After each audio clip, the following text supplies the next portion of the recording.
And welcome to, I'm sorry I haven't a clue, you join us this week on a visit to Bath in the ceremonial county of Somerset. The magnificent Wells Cathedral has been the seat of the Bishop of Bath and Wells since the 11th century. It was the Synod of Wells that fixed the feast days of the Anglican calendar. They decided that Easter would fall on the first Sunday following a full moon after the vernal equinox, while Christmas would be 2 weeks after the first time each year that the dustman smiles and says good morning.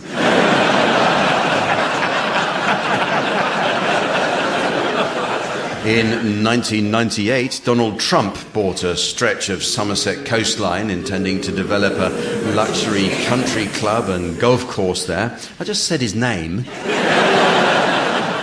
At the time, a sea defence wall was being built, which gave Trump an idea as he noticed how few illegal Mexicans worked in Minehead. It was on a fashion shoot here that Trump met his third wife, Melania, a model 25 years his junior. People often wonder what this beautiful young woman sees in a man like Trump. Well, it's a combination of things. $4 billion and very high cholesterol.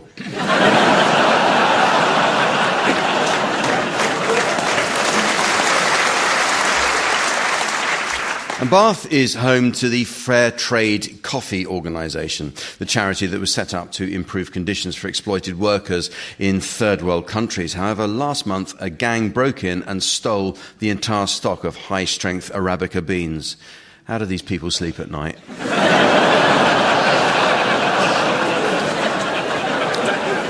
And this year, Somerset proudly boasts Britain's best roadside eatery.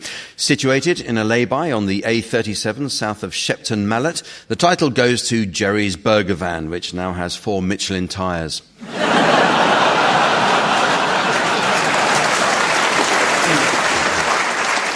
Let's meet the teams. On my left, Barry Cryer and Jeremy Hardy. And on my right, Tim Brooke-Taylor and Miles Jupp. And taking her place at the desk next to me, please welcome our scorer, the ever-delightful Samantha.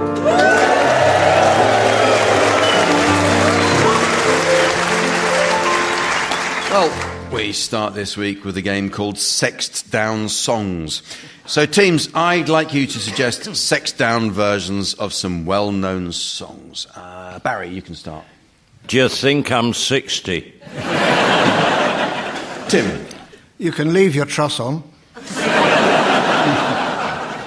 Miles. I just called to say I love Crew. Jeremy. It's raining rain. Can't get you out of my hedge.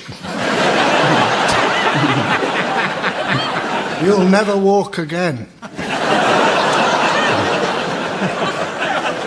Marvin Gaye's Let's Get It Over With. It's fun to stay at the DVLA. Purple Stain. Got to get you into my wife. I Touch My Shelf.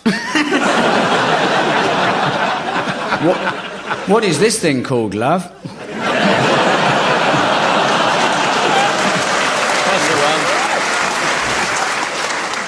It's time for a musical round now, as I invite the teams to play one song to the tune of another. Well, this round pushes our teams to the very limit of their musical ability, as Jeremy Hardy found out recently when he attempted to sing Roy Orbison's Crying to the tune of Roy Orbison's Crying. Musical accompaniment will be provided by Colin Sell. Colin recently revealed he could add ELO to his CV. He gave him Clove for 11 points.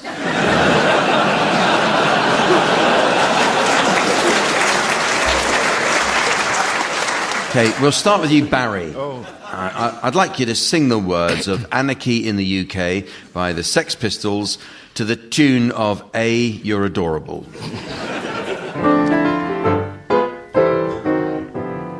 I I am an antichrist, I am an anarchist. Don't know what I want, but I know how to get it. I want to destroy the passer-by, 'cause I want to be anarchy. Anarchy for the UK, it's coming sometime. Maybe I give a wrong time. Stop a traffic line, your future dream is a sharpest scheme, 'cause I want to be anarchy.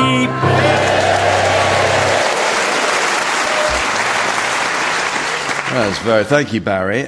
Tim, it's you next. I'd like you to sing the words of The Wheels on the Bus to the tune of the Demis Roussos classic, Forever and Ever.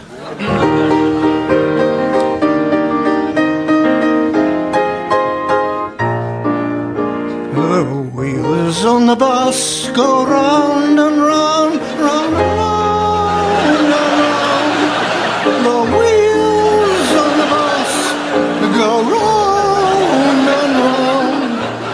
All through the town, the wipers on the bus go swish, swish, swish, swish, swish, swish. Oh, swish, swish, swish. The wipers on the bus go swish, swish, swish. All through the town, the horn on the bus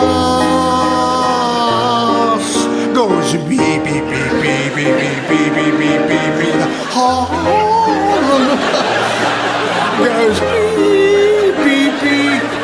All through the town, the bell on the bus goes ding, ding, ding, ding, ding, ding, ding, ding. The horn on the bus goes ding, ding, ding.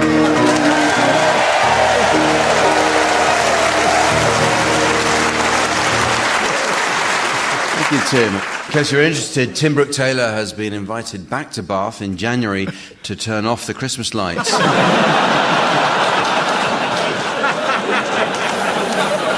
Your turn, Miles, and I'd like you to sing the words of The Laughing Policeman to the tune of Harry Nilsson's Without You.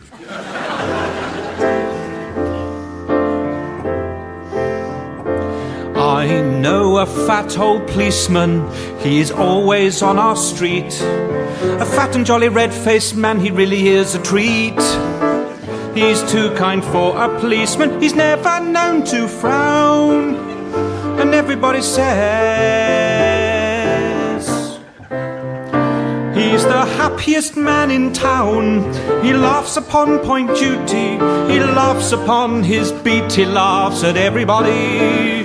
When he's walking in the street, he never can stop laughing. He says he's never tried. But once he did arrest a man and laughed until he cried. Ha ha ha ha ha. Ha ha. Ha ha ha ha ha. Ha ha.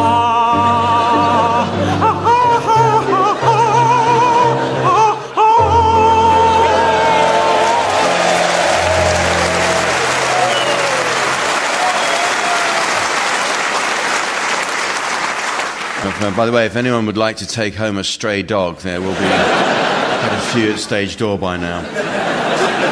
And finally, Jeremy. All right, that was a bit sarcastic. Jeremy, I'd like you to sing the words of Baby Got Back by Sir Mix-a-Lot to the tune of Bob Dylan's Make You Feel My Love.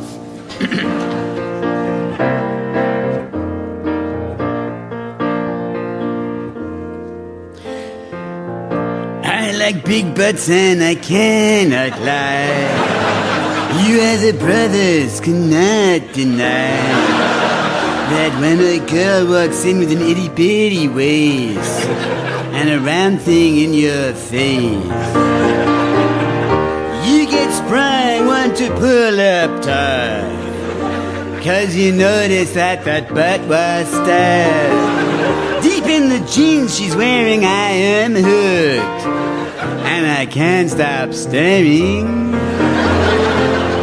Oh baby, I want to get richer and to take your picture.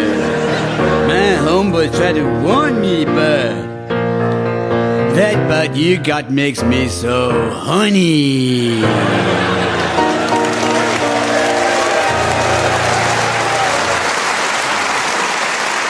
Thank you, Jeremy Hardy. Well, the next game is called Word for Word, and it's all about words. The Vasu, a warlike tribe from Samoa, have no word for welcome. It's an idea they got from the Gloucester Tourist Board. In this game, each team should attempt to exchange unrelated words while the opposing team tries to spot a connection. Tim and Miles, you can start exchanging your words, while Barry and Jeremy, you should challenge to take over play if you think you've spotted a connection. Off you go, Tim and Miles. Camel. Trousers.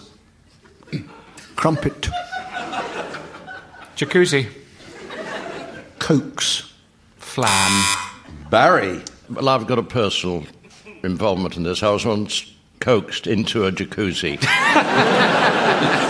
I don't want to go into details, but I loved it. I should imagine they didn't... Did you manage to get it working? Yes. What, the jacuzzi? Oh, fair enough. I mean, it's a personal anecdote. Thank you, Jack. It has resonance for you, so there was a connection there. Unfortunately, I have to hand it over to Jeremy and Barry. Allergy. Balcony.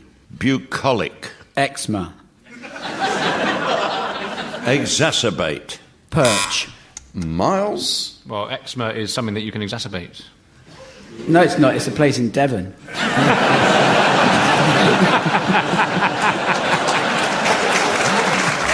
I stand corrected. Yeah, I think fair enough if you said eczema instead of eczema. I'm not entirely sure. But still with Jeremy and Barry. Oh. Indicate. Linoleum.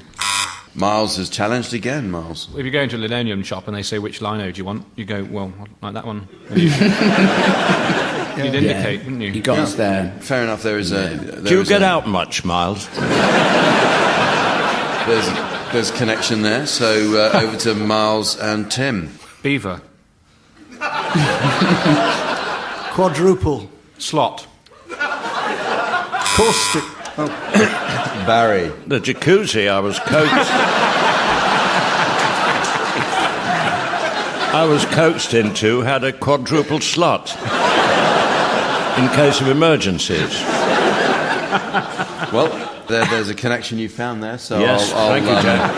I'll let you have that, Barry. So over to Barry and Jeremy. Indigo. Forest. Mellifluous. Oh, what? Tim. Is that what they said to you when you went to the jacuzzi? Indigo? So it was you in the steam, was it? Connection has been made there. I own up to that, yeah. Yeah, so over to Miles and Tim. Marsupial. Dolt. Buttock. Burst. What? Barry has challenged you there. Yes. Barry, what was I can't wait to know why. Another painful jacuzzi memory. Okay, well, I'll let you have that, Barry. So over to Barry and Jeremy. Chair. Table. No, surely not. Miles. No, if you give me, I think there is a connection between chair and table. They're both furniture, in a way. Yeah, wow. In a way. Yeah. I think that's a bit tangential. Fair enough. Buzz withdrawn. There's just no need to be pedantic about it. We're just having fun. It's a game, all right? Messiah. What? Messiah. Repetition.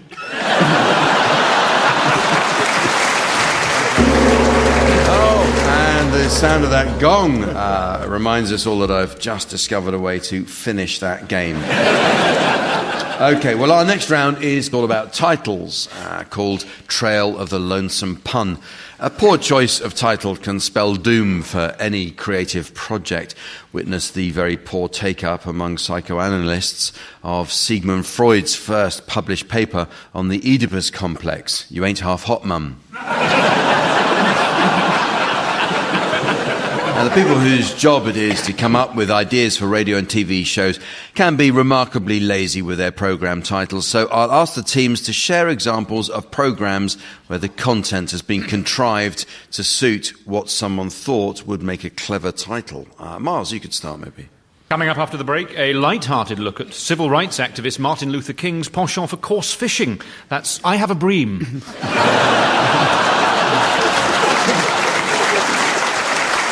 Barry. Coming up on BBC One, Bill Oddie encourages homeowners to turf over their backyards in an attempt to lure an increasingly rare garden songbird back to the UK. That's sod that for a lark.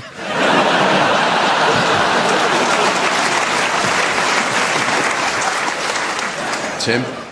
And now on BBC Two, expect strong language and scenes of a sexual nature as we follow the arrests of several prominent members of the Bath Allotments Association following eyewitness reports of wife-swapping parties.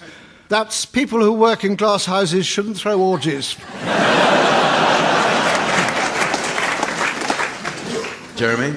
And tomorrow morning, a new programme in which antiques enthusiasts try to come up with rhyming slang names for Tim Wonnacott. That's Bargain Hunt. 12:15 BBC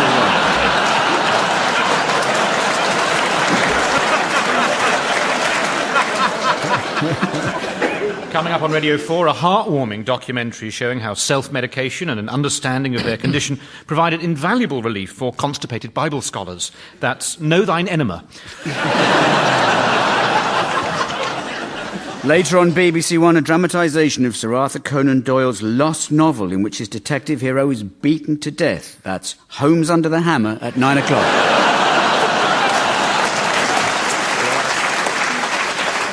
And later on, old ladies show their tattoos to Kevin MacLeod in Grand Designs.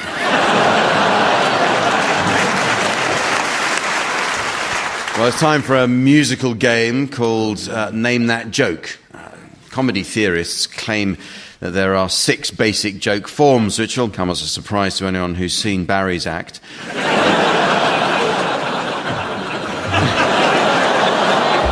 Barry, come back.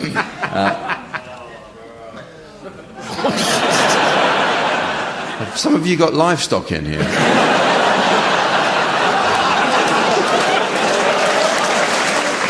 In this round, Colin will play a series of musical clues which fit together to form a well-known joke, and the teams must try to identify each clue in turn. The team which correctly identifies the joke first wins. Okay, so fingers on buzzers, teams. Colin, can we please have the first musical clue for the first joke, please?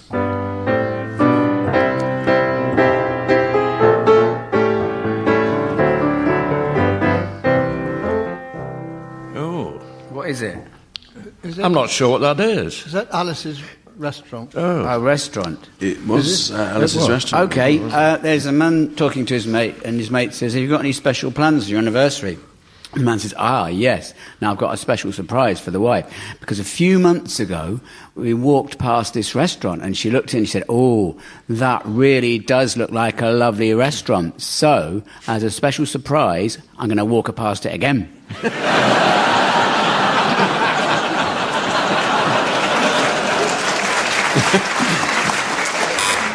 Barry? Old Chinese restaurant, and a man called a waiter. He said, this chicken's rubbery. He said, thank you very much, sir.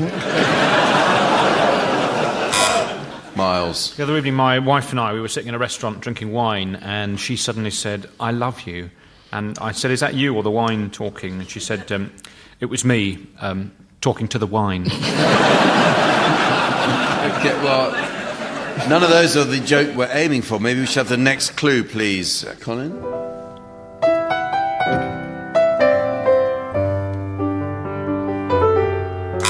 Oh, go on. Yeah, Barry? Wind beneath my wings? Yes, it was. Well, that's birds and parrots, isn't it? I would think. Looks like it's going to be, yeah. Man's parrot kept swearing a lot, and he said to his mate, it's driving me mad, this parrot swearing all the time. He said, stick him in the fridge for 5 minutes, he'll get the message. So he said to the parrot, are you going to stop swearing? And the parrot said, why don't you? He said, no, get in the fridge. closed the door, timed him 5 minutes, took the parrot out. You're going to stop swearing? And the parrot said, all right. The parrot looked back in the fridge and said, what did that chicken do? I think it might be a wind joke, is it? Yeah. There's a woman goes to see a pharmacist and she says that she's very, very embarrassing. I've got terrible flatulence. In fact, it's actually happening now. I mean, the thing is, it's odourless and silent, but it's very, very uncomfortable. And the pharmacist says, OK, I'd like you to take 2 of these tablets 3 times a day. Come back to see me in a week. After a week, she goes back. And he says, any progress? She says, oh, no, if anything. I mean, it's worse. I mean, now they've started to really, really stink. He says, right. That's your sense of smell sorted out. Now let's work on your hearing.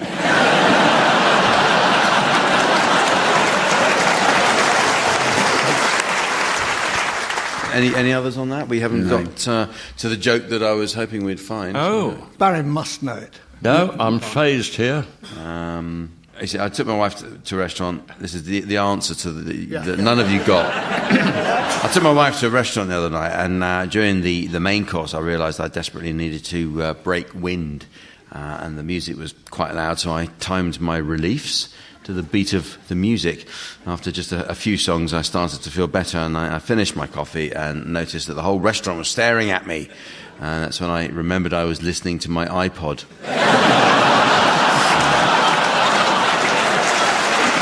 You'll win that round, Jack. You'll win that. Well, let's have another round of that. I think we'll go for another joke, please. Colin, give us a clue, would you?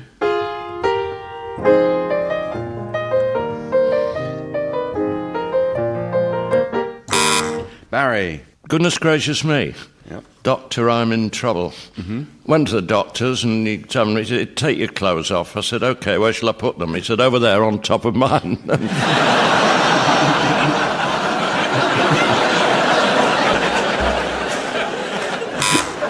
Most when he goes to the doctor says, what's the problem? He goes, I've got a bit of lettuce sticking out of my backside. Doctor says, you mustn't worry, that's just the tip of the iceberg. Did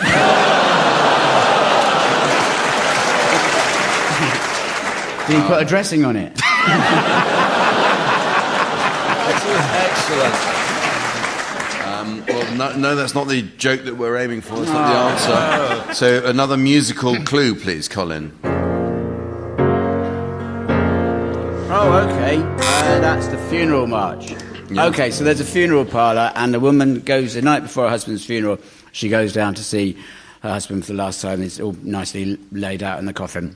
She goes down with the funeral director, and he says, what do you think, madam? And she says, oh, no, oh, gosh, you've put him in a blue suit. And he says, is that a problem? He says, well, he hated blue, and we've given all his other suits away to charity. I don't know what to do. The undertaker says, leave it with me. I'll try and sort it out. The funeral is in the morning, but I'll see if we can sort it out.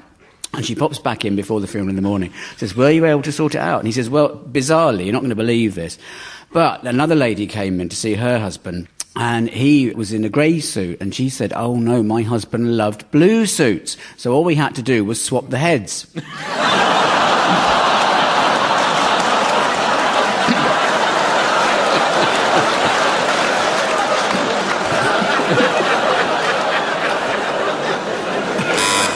Barry. On the sad subject of mortality, there's an old guy staggering home from the pub, and he slumped on a bench, and he looked up, and there was a figure wearing a black cowl carrying a scythe. And the old boy said, who are you? And the figure leaned in and said, I am death. And the old boy said, I said, who are you? Tim. There are 2 men playing golf. One of them is about to take his swing when a funeral procession appears on the road next to the course. He stops mid-swing, takes off his cap, closes his eyes, bows his head in contemplation. His opponent comments, that must be the most touching thing I've ever seen. You must be a sensitive man. The man replies, yeah, well, we were married 35 years.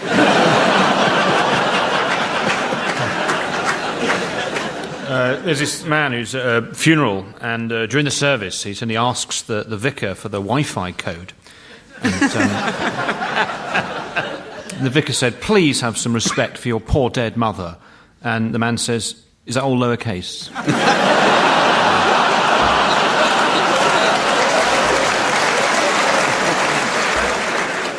Actually, none of you have come up with the gag, the joke that we were after. Do you know it, I Barry? don't know. You know? Is it about mortality and... Yes. Okay. it is. Man goes to the doctor, and the doctor says, I've got very, very bad news.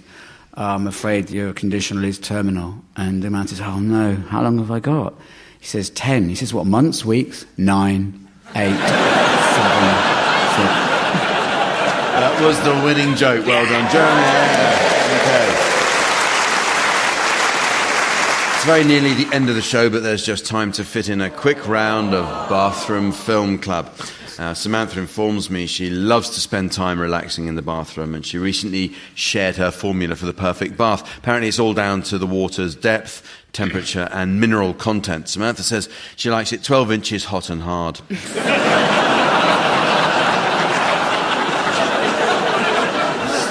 That's like a single entendre, isn't it? Teams, I'd like you to suggest film titles likely to prove popular in the bathroom. Jeremy, you can start. Remains of the B-Day. Barry. Never shave nether again. Tim. Inglorious bath turds. Miles. Bade Das Boot. The Armitage Shanks Redemption. Monster sink. Winnie the Pooh. Scum. Stopcock and 2 soaking flannels.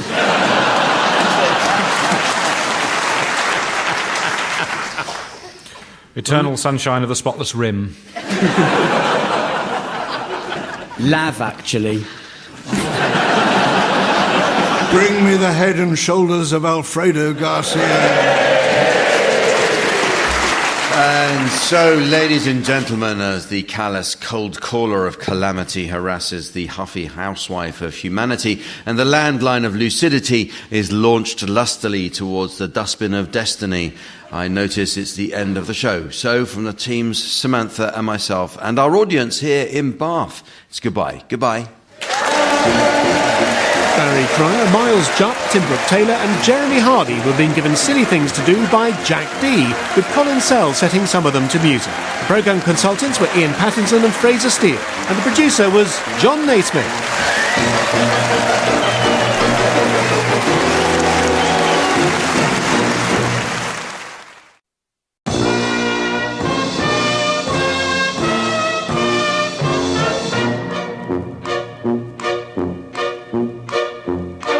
We present I'm Sorry I Haven't a Clue, the antidote to panel games.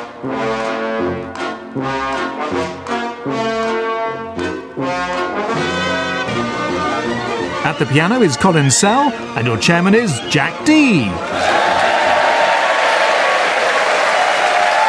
Hello and welcome to I'm Sorry I Haven't a Clue. You join us on a second visit to the Richmond Theatre in the town of Richmond in the fine West London borough of Richmond. Being so close to Heathrow Airport, the borough of Richmond is under the flight path of jet aircraft as they come into land. You'd think that at times the noise must be unbearable, but a local estate agent explained that because of modern technology and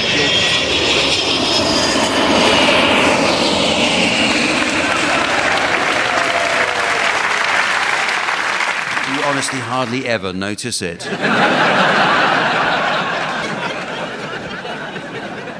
Recently opened to the public, Myford Grange is a large Tudor manor house on the edge of Richmond Park, which was remodelled in the 1690s. The interior refurbishment was by Sir Christopher Wren, who left his trademark carvings of the small bird representing his name standing proudly on many oak beams. The highly unusual main entrance was designed by Sir Arthur Ramsbottom.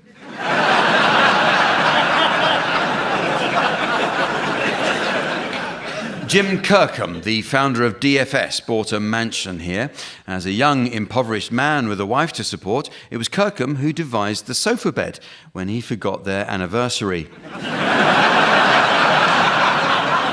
In later life, when he'd become known as the Sofa King, Kirkham took a much younger bride. His new wife found he offered her no interest in the first year, so when he started to look old... So when he started to look old and sagged in the middle, she drove him down the A3 and dumped him in a lay-by. The chess grandmaster, Murray Chandler, lived in nearby Twickenham. After he became Commonwealth champion in 1984, he was invited to attend the annual Buckingham Palace Commonwealth Garden Party. And when he was presented to the Queen, Chandler silently thought for a minute before picking her up and knocking over a black bishop.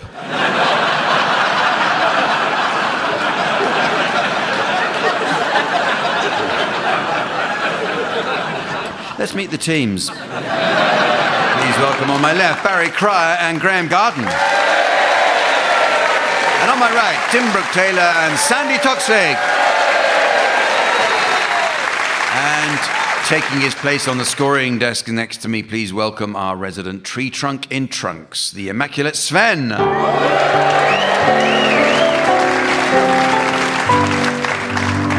Well, we start this week with some new additions to the Uxbridge English Dictionary. A good dictionary is essential for learning the correct use of similar terms. For example, a surprising number of people are unable to distinguish the difference in meaning between the words ocelot and tiger.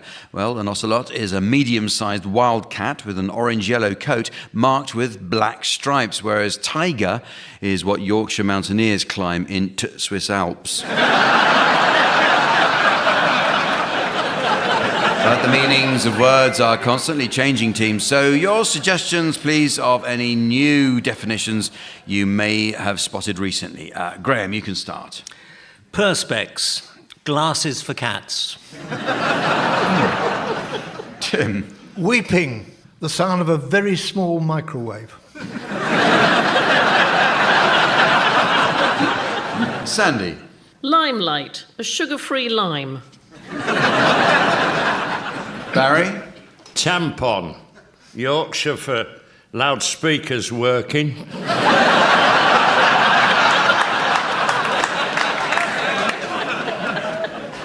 Forlorn, suitable for use on grass. Bittersweet, one armchair.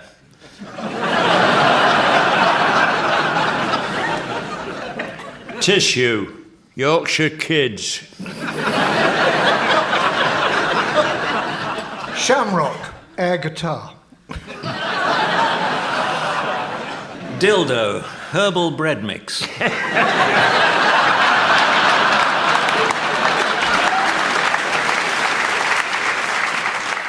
Dim sum, turn the lights down a bit. Orchestral, an alternative bird of prey.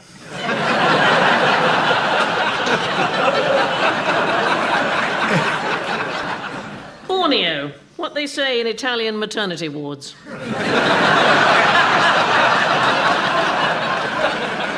Well, the teams are going to do a spot of acting for us now in the round called Sound Charades.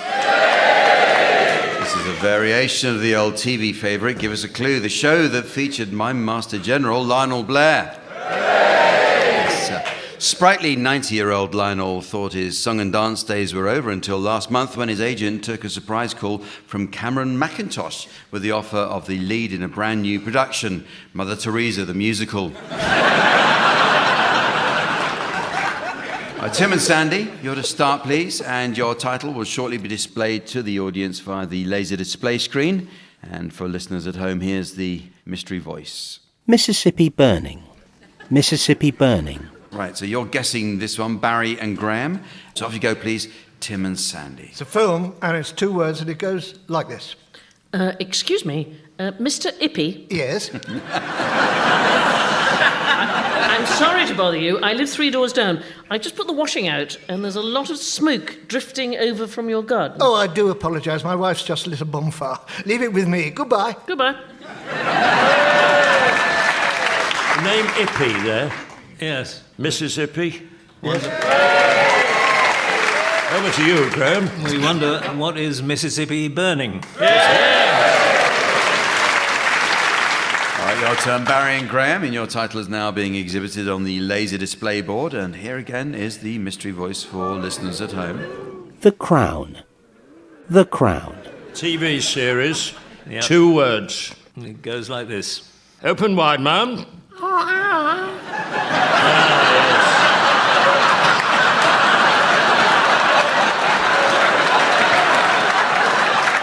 I can see this molar has been giving you some trouble. What do I do? I'm a dentist, ma'am. We'll soon have this one out. Have I been waiting long? No, ma'am, but I'm afraid you may have to wait a while for a replacement tooth. Well, we'll have to get the Archbishop of Canterbury to put it on for you.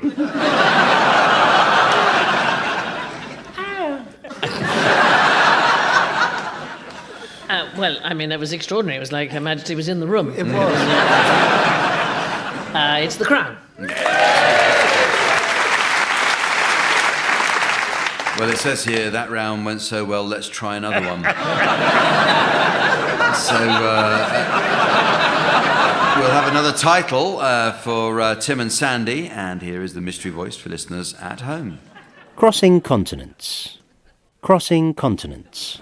This is a radio programme and it's 2 words. What's it called? So I so nearly fell for that. I have to say, I'm furious. Yes, and I'm pretty livid too. I purchased these anti-leakage triple protection comfort pads.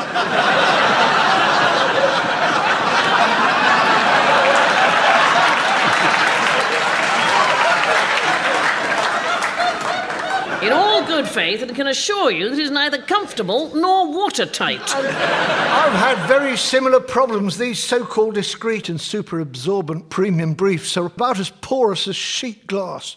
The slightest giggle sets me off. Luckily, I'm listening exclusively to Radio 4's 6:30 comedy output at the moment. So I'm mercifully dry as a bone. But I'm still very annoyed. And I, too, am thoroughly aggrieved. Goodbye. Goodbye.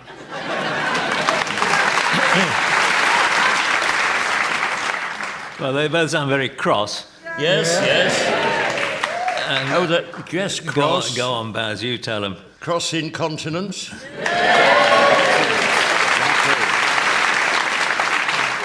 Okay, final title is being displayed for you, Barry and Graham, and here once more is the mystery voice for listeners at home. Deep impact. Deep impact. It's a film and it's 2 words. 2 words. Dougal! Hamish, you'll have had your tea. No time for tea just now. Well, look at you, all smartly turned out. Well, I'm on my way to Balmoral for the royal picnic on the banks of the River Dee. Oh, do the royal family know about this? They invited me. Oh. I'm doing a wee dance while accompanying myself on the bagpipes. Oh, a Highland fling. Aye, while wearing my Highland bling. Well, I didn't want to comment, but I've never seen so much gold and jewellery. I have pimped my kilt. Oh, it's encrusted with gemstones and mink. I've never seen such a fur-trimmed cluster.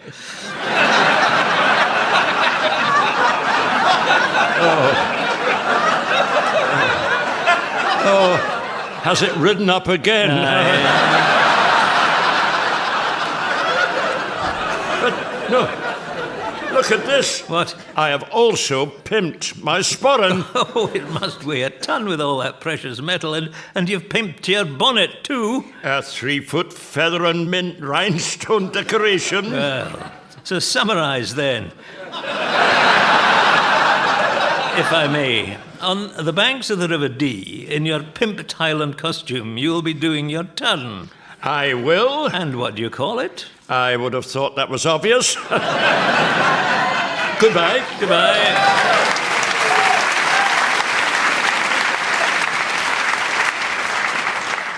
All I know is that the words fur-trimmed cluster will never leave me. D. Banks of the River Dee. What was the term they used? Pimped. Yes. Deep pimp. Pimped. And he's going to be doing his... Turn. Pimpty turn. Pimpty turn. Another word for turn. Act. Yeah. Deact. All the right notes, but not necessarily Not the in the right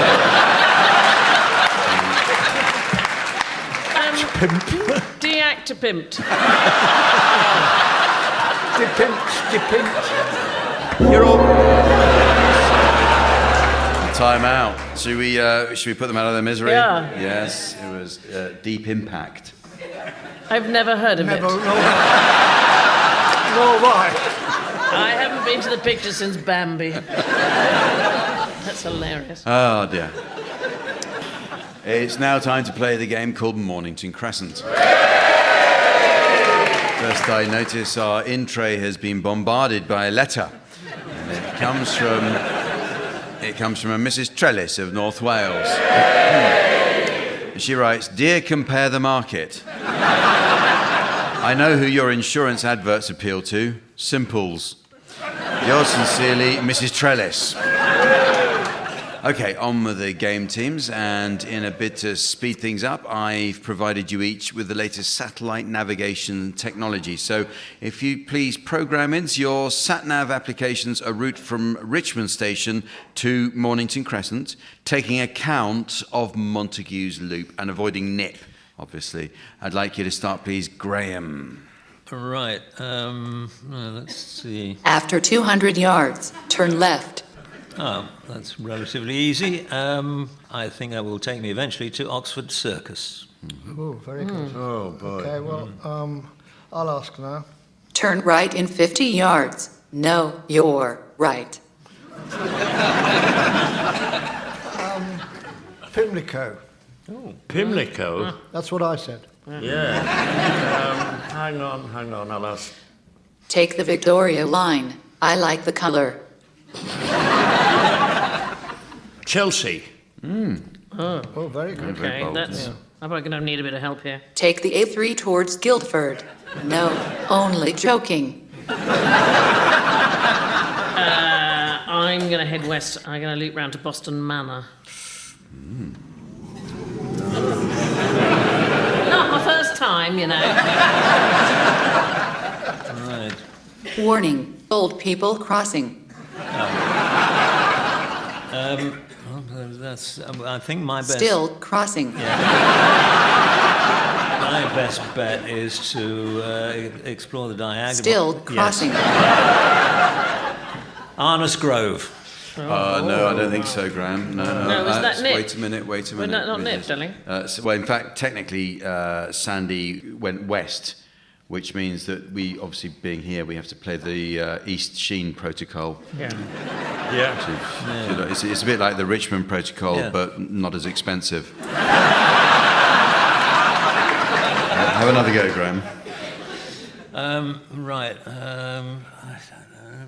We'll have to go right up into... You are approaching the congestion zone. Apply decongestant.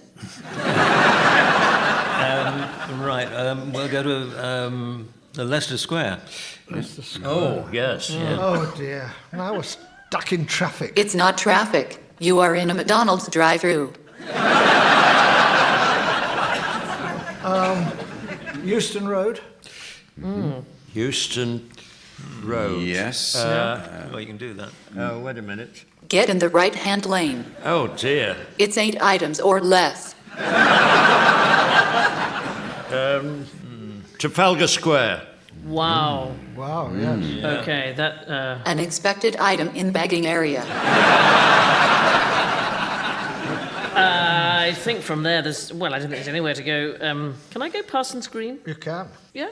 Yeah. I'm going to go Parsons Green. Parsons Green, yes. Green. Oh, right. Recalculating. Sandy, you're being paid half as much as Colin Sell.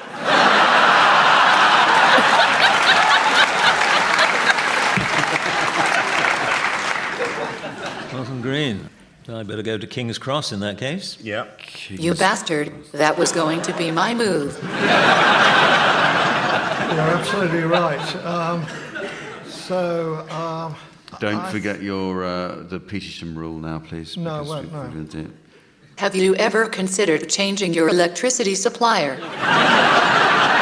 That's not very helpful. I'll go for Platt's Lane. Platts Lane and there's... I think I've got them there. That's bold. There's a... Oh, somebody coming up behind me. Hang on, I'll just have to consult. It's only a police car. Overtake him. OK. Wood Green. Wood Green. You sure? Are you sure? You have reached your destination. Mornington Crescent! Well played, Sandy. Well played, Sandy.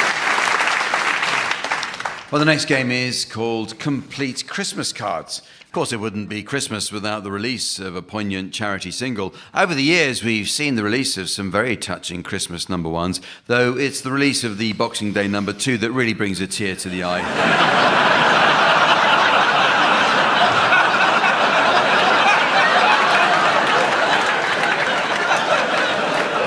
Okay, teams. Okay, well, in this round, teams, I'll read out some incomplete verses taken from genuine Christmas cards, and your job is to try to guess how the original verse might have been completed. So maybe you could start this. Barry, can you complete this Christmas card greeting? The donkeys in the stable, the camels wise men bring, the sheep follow their shepherds, and... Here I come with a shovel.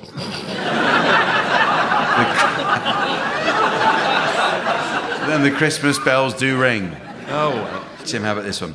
Mince pies and mulled wine, sausage rolls and cheese. It's the season to stop dieting and to eat what you please. A slice of cake and chocolates all go down a treat. And type 2 diabetes will make your life complete. And then goes on to, and then maybe in the new year you'll be watching what you eat. Sandy, here's one for you to finish. Do I hear a tapping at my door? Why, yes, it's... Someone trying to get in.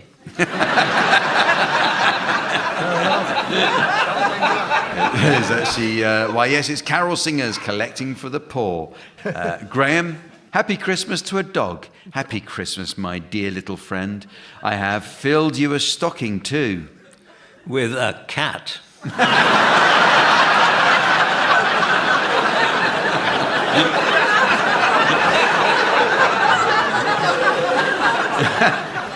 It's actually, you've got a bone and doggy chocks with lots of love from me to you. Yes, you live on your own, that's what happens. Back to you, Tim. Can you complete this Christmas card message? You've decked the hall with festive cheer and laid out all the goodies. Complete collection of digitally remastered episodes, now available on DVD. It actually goes the turkey roast with cranberry sauce, the Christmas puds and cookies. Another one, Barry, here's another one for you to complete. The very dearest man that you could ever meet delivers all the presents to each and every street. I'm surprised he never grumbles at the work he has to do. That's what working for Amazon does for you. It's actually, but he knows that every child on earth waits as he passes through. Yeah. All right, Sandy, another one for you. This Christmas will be different. There'll be an empty chair, one fewer at the table, our festive meal to share. But Dad would never want us to be miserable and blue. So what the hell? Let's sell his chair and buy more liquor too.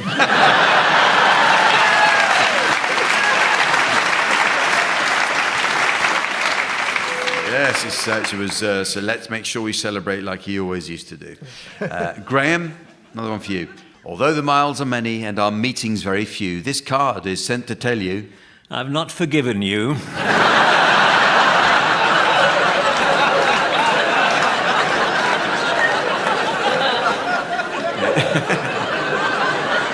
says that I miss you all year through. Another one for you, Tim, to finish this one. This little festive robin, so bright for all to see, is... Dead.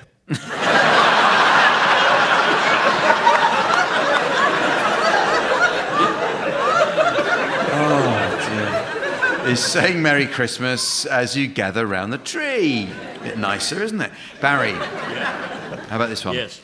Santa is coming with his bulging sack pulled through the night.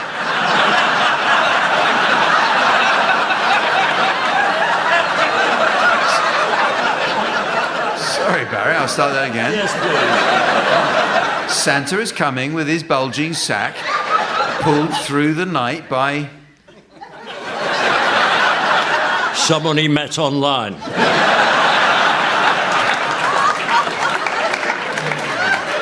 actually pulled through the night by his reindeer pack. Sandy. Christmas time will soon be here. It's time to wrap the parcels. Gifts for all the cousins. Dear God, they're all such arseholes.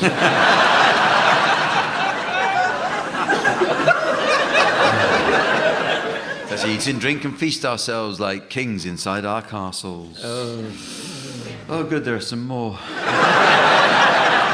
And finally, Graham, with your round, jolly face and your rosy red cheeks... You really enjoyed that spanking, didn't you? It's actually, you drive your sleigh through the town and the streets. Right, here are some for any of you to go out quickly, right? Let the bells ring out for Christmas, send their message loud and clear. Let peace and hope live in our hearts today and all the year. Let us not forget the lonely and those down on their luck. For as long as I'm warm and well fed, I couldn't give it. Toss. May they all be filled with Jesus' love and with his wonder struck. How about this? Merry Christmas, neighbours. Festive goodwill to you. I dearly hope this next year... Your dog will stop crapping on our lawn.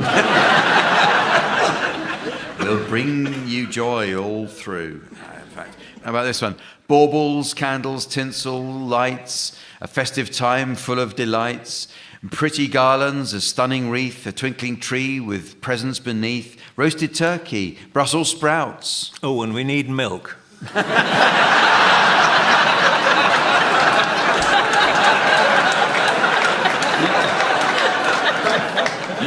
It's actually the new year in, the old one out, so come on, let the magic start, let Christmas stay within your heart. All right, how about this one? Let it sparkle, let it shine. Yes, yes, now put it away.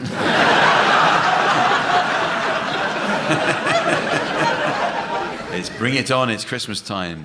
And finally, as mother stuffs the turkey and father pours the wine... Uncle Jack is shooting up and Grandma's done a line.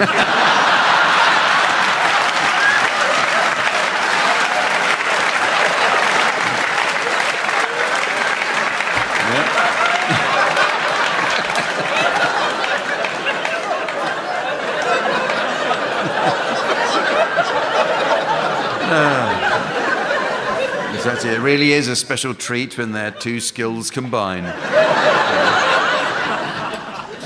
Oh, there you are. The worrying thing is I am actually somebody's grandmother. It's really... Well, it's very nearly the end of the show, but there is just time to fit in a quick round of manly songbook.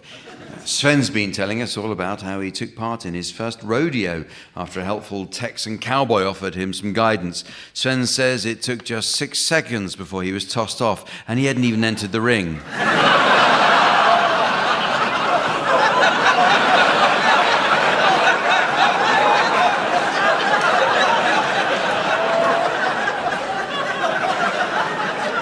Well, in this round, teams, I'd like you, please, to suggest titles of songs likely to prove popular with men.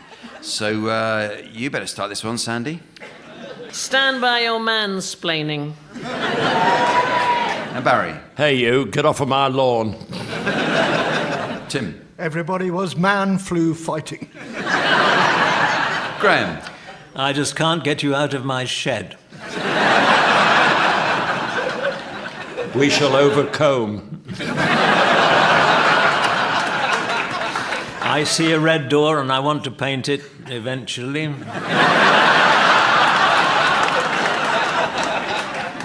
My fart will go on. Who took the bins out? Nights on light statins.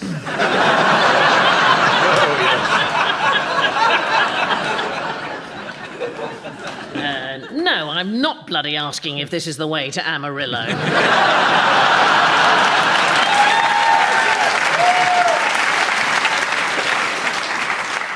And so, ladies and gentlemen, as the twinkling tinsel of time emerges from the Labrador's arse of eternity, and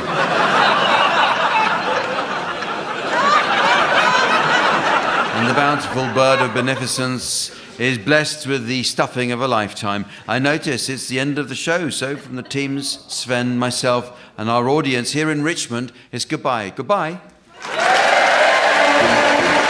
Barry Cryer, Graham Garden, Tim Brooke-Taylor and Sandy Toxvid were being given silly things to do by Jack Dee, with Colin Sell setting some of them to music. The programme consultants were Ian Pattinson and Fraser Steele, and the producer was John Naismith.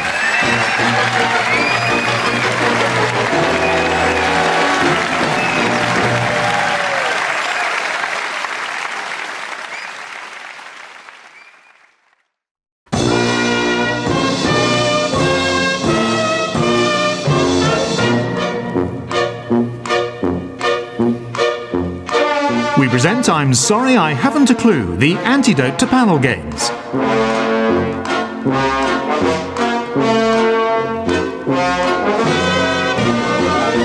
At the piano is Colin Sell, and your chairman is Jack Dee. Hello and welcome to I'm Sorry I Haven't a Clue. You join us this week on a visit to Sheffield, often referred to as Steel City by the South Yorkshire Police Burglary Division. The world's first ever official football club, Sheffield FC, was formed in the city in 1857. The first Sheffield team was to enjoy an extraordinary 5-year unbeaten run, which was only brought to an end in 1862 when a second British club was formed.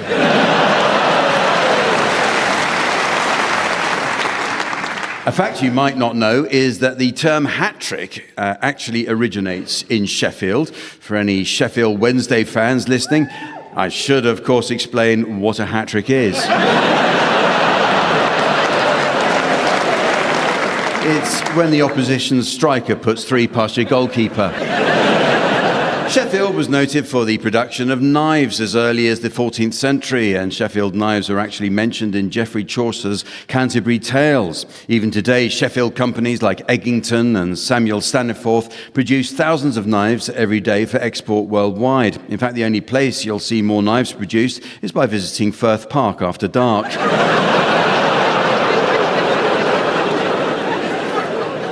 Let's meet the teams. On my right, please welcome Tony Hawks and Lucy Porter. And on my left, Miles Jupp and Milton Jones.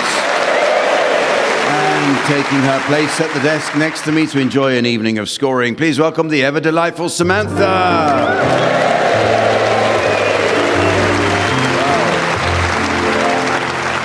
Well, we begin this week with a round that's all about bands. These days, there seem to be more tribute bands than there are genuine bands. In fact, it's so common that I hear there's even a psychedelic rock band that's been founded in tribute to our own Colin Sell. It's called The Grateful Deaf.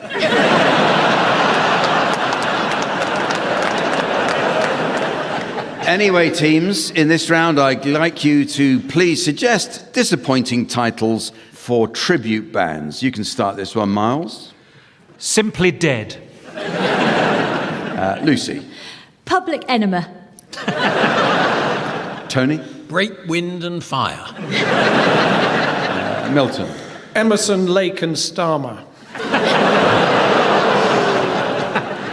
Shakespeare's Cistern. The Shitehouse Family. Eminem, da-da-da-da-da.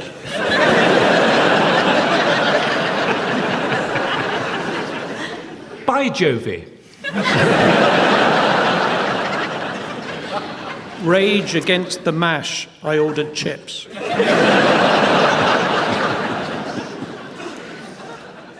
That.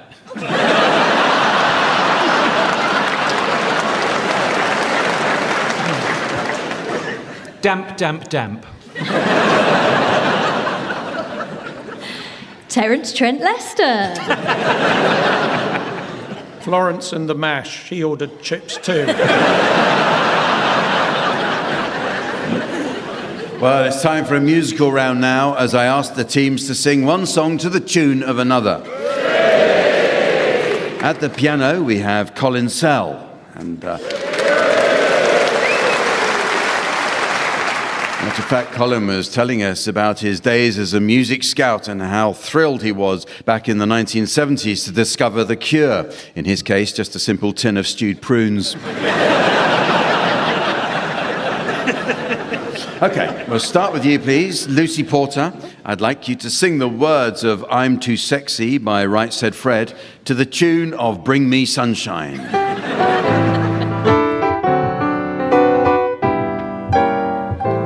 I'm too sexy for my love, too sexy for my love's going to leave me. I'm too sexy for my shirt, too sexy for my shirt, so sexy it hurts. I'm too sexy for Milan, too sexy for Milan. You're going to Japan and I'm too sexy for your party, too sexy for your party. No way, I'm disco dancing.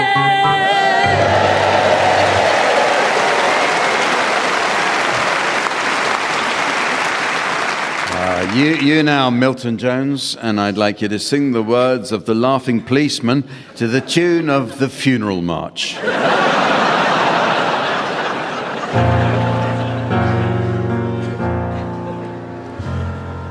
I know a fat old policeman, he's always on our street. A fat and jolly red-faced man, he really is a treat. He's too kind for a policeman, he's never known to frown, and everybody says he's the happiest man in town. Oh, ha, ha, ha, ha. Whoa, ho, ho, ho, ho. Ha, ha, ha, ha. Ho, ho, ho, ho, ho.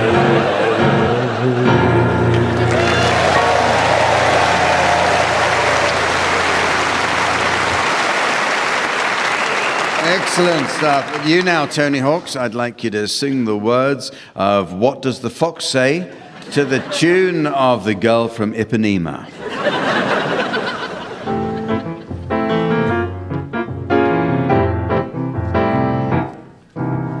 Dog goes woof, cat goes meow, bird goes tweet and mouse goes squeak, cows go moo, froos go creak, and elephant goes toot.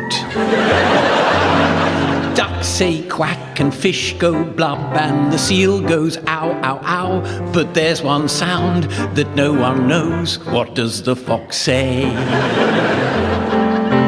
Ding, ding, ding, ding, ding, ding, ding, ding, ding.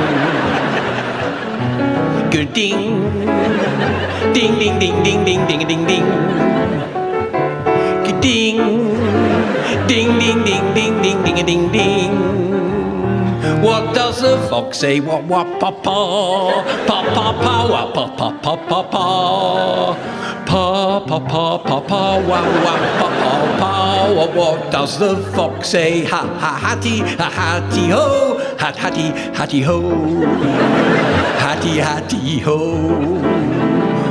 What does the fox say?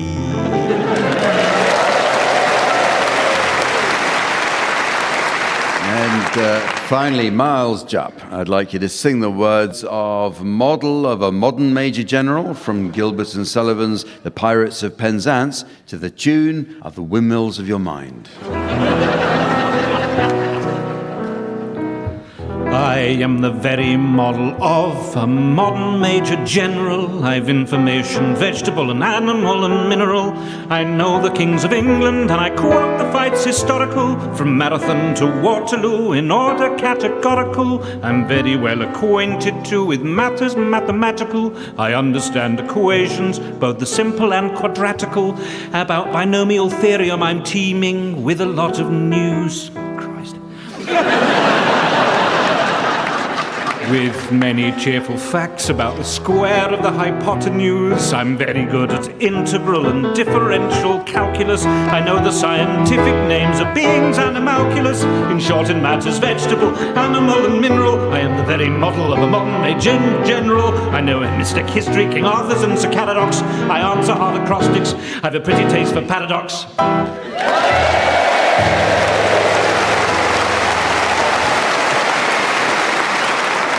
Thank you, Miles. And don't worry, if you're walking back to the hotel, we'll arrange security.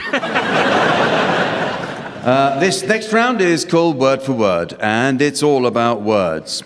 The Collins Dictionary recently announced its new words for 2024. Amongst them is raw dogging, which means sitting on a flight, staring at the seat in front of you with no entertainment, food or drink, and even foregoing the toilet. Raw dogging has apparently replaced their previous word for the same thing, Ryanair. In this round, each team takes it in turn to exchange a series of words, while the opposing team should challenge if they detect a connection between any of these words. Okay, I'd like you to start exchanging completely unconnected words, Miles and Milton. Tony and Lucy, it's your job to try and spot a connection. If I uphold the challenge, I'll ask you to take over, and so on. So off you go, please, Miles and Milton. Beef. Aerial. Regimen. Pin. Chapati. Ipswich. Tony, chapati, Ipswich? Well, I had a terrific curry in Ipswich, and I had a chapati there, and I think that is a connection. Certainly a personal one. Also, Ipswich is in a part of the country that is very flat, like a chapati. Yes. Yes. So... Well, between the two of us, surely we've done enough. I think you probably have. I think it was a good joint effort, and the audience enjoyed it as well. So, over to you, Tony and Lucy. Antidote. Competence. Bread maker. Bear. Dense. Parade. Dictate. Parade, dictate, Mars? Yeah. Don't look so baffled, Jack. I'll explain it. Well, if you're a dictator, you probably order a lot of parades, don't you? You see them marching up and down, trying to make people feel good about themselves. I think, but the word was dictate, not dictator. Yeah, what do dictators do? I'm not trying to be a dick. I'll let you get cocky with me once. But yes, okay, I'll let you have dictate, parade. Over to you, Miles and Milton. Thanks for remembering. Well, it's been a while.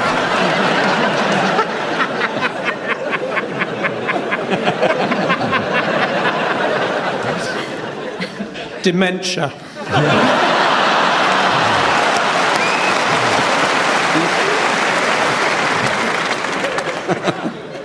Eggy. Dementia.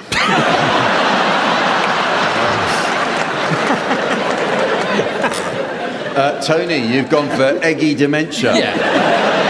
Well, most people that have dementia have quite eggy clothes. Their breakfast, they drop a lot of things. I can see where you're going with that. Yeah. Yes, I think we'll allow that. Clothes. Yeah. Tony and Lucy, it's over to you. Empty. Dipstick. Harridan. Liminal. Igloo. Mitre. Miles, igloo, mitre. I have a toy version of each of those things at home.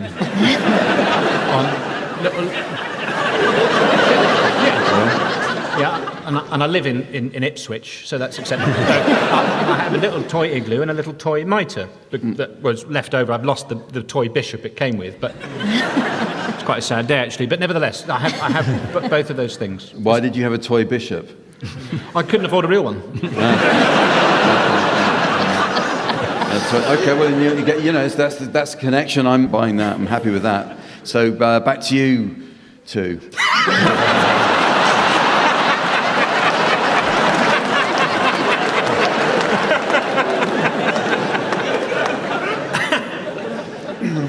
Crossword. Vacuum. Elegant. Vacuum elegant, Tony? Well, you vacuum your house to make it look elegant. I think you vacuum your house just to make it look cleaner. Not elegant? Not elegant, no. I don't think elegance comes from vacuuming.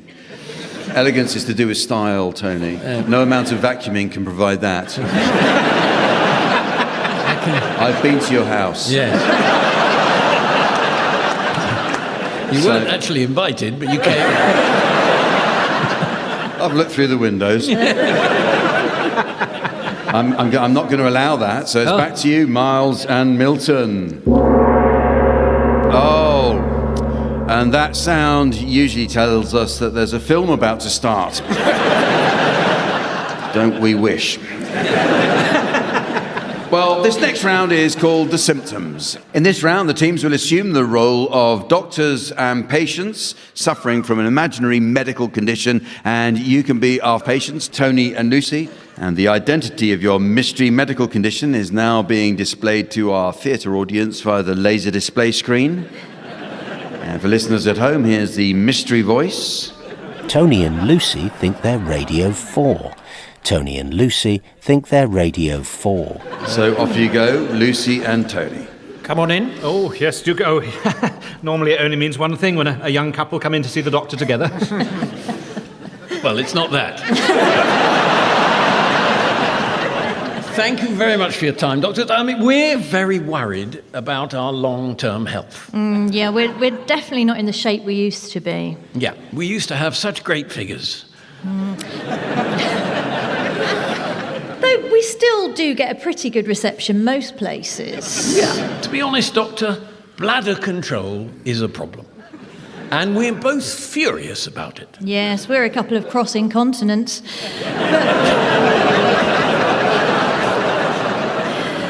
But we're not all talk, you know. I think we are. Yes, oh yes, we are. And money's a bit of a worry for us at the moment. Yes, money is a bit of a worry. You see, we're having to get by on a lot less these days. Yes, we're having to get by on a lot less. Yes. Sorry, that might be why we keep repeating ourselves. We do have a busy daily schedule, don't we? Oh, yes. Every morning I have a woman who comes in for an hour. And I usually come over all funny around 6:30. No, not as often as you used to. No. The sad thing is that people misjudge us. They think we're just serious and unsexy, but that's not true at all, is it? Absolutely not. I'm constantly getting turned on. Me too. I tend to get most turned on around 7 in the morning, usually by people over 50. What gets you turned on most, would you say? Oh, for me, it's Melvin Bragg. Goodness, yes, he's gorgeous. Yeah. Good to know we're on the same wavelength. We get turned off too, though, don't we? Oh, yes, usually at 2 p.m. and 7 p.m. on weekdays.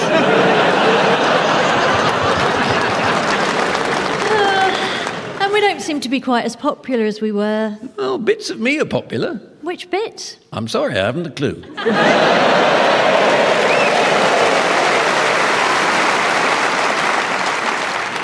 I think it sounds like you're, I don't know, is it still on? Radio 4?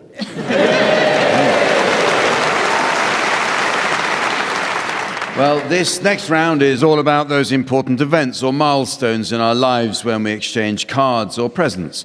You'll be surprised to hear I'm not a great present buyer. On occasions such as a birthday or Christmas, I tend to opt for a greetings card. My wife, on the other hand, is a very keen present giver and generous to a fault. Last Christmas, just to stop her asking, I suggested she get me a simple cheese plant, which is why I'm now the proud owner of the Limeswell Creamery.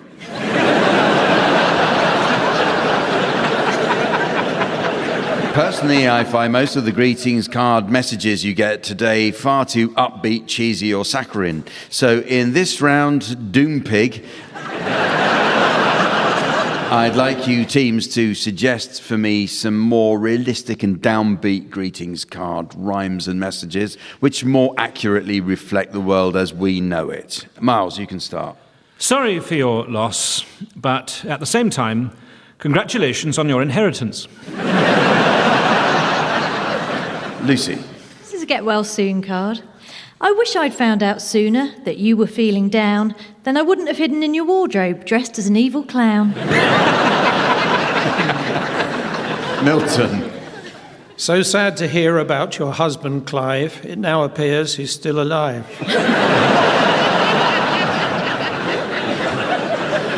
Tony. Happy Father's Day. A day for Dad to stop and rest and maybe have a glass of fizz while Mother wonders in the kitchen how to tell him they're not his. Good luck in your new home, wherever it is, because you certainly can't stay here.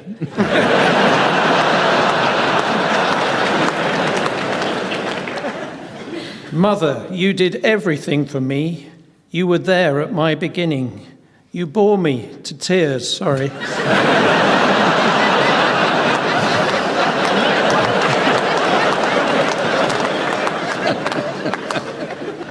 On your new baby, we wanted to praise your new wee lass, but thought it best to keep it vague, because we noticed in the photo she looks just like William Hague. So sad to hear about your darling cat, who's left the world at the age of 7. My garden oft he used as a toilet. I hope he's the only cat in doggy heaven.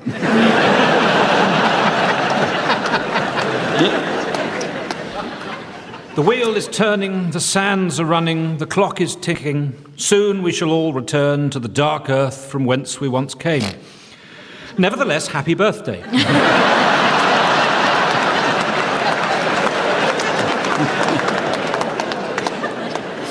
Congratulations on your new job. I guess it's just bad luck that the last incumbent blew it, and that no one else within the fold was mad enough to do it. But you have been selected, so if you can, be merry. The Most Reverend Richard Coles, Archbishop of Canterbury.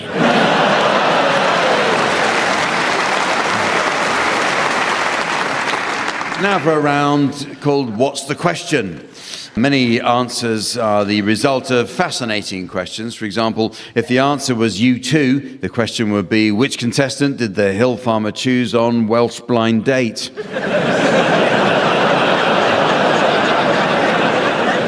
Similarly, if the answer was Yorkshire, the question would be, what accent did Sean Bean use to play a Puerto Rican hitman?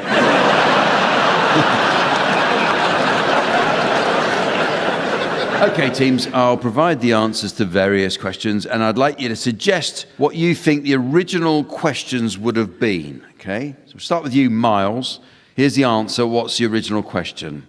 Life would be impossible.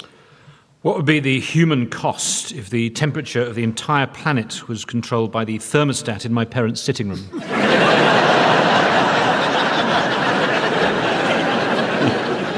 It's actually what would happen if Earth had no liquid iron core and thus no magnetic field. How about this one, Milton? What would be the question if this is the answer? Simply by adding an X. What's the best way of ruining the name Andre? In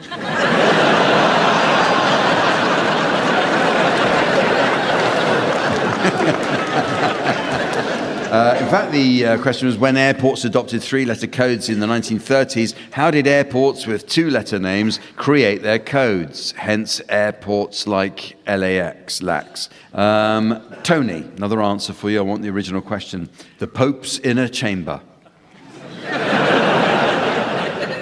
Where's the Pope?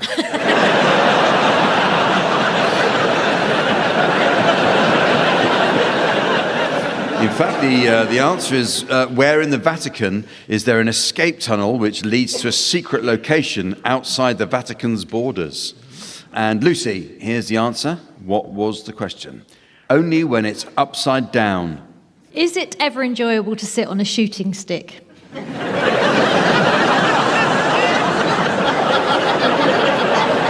actual question was only when a flamingo's head is in what position can it eat? Only when it's upside down. All right, here's the answer. This is for any of you to have a go at. Here's the answer. What's the question? Not unless they spread their legs. Do spiders take up more space than raisins?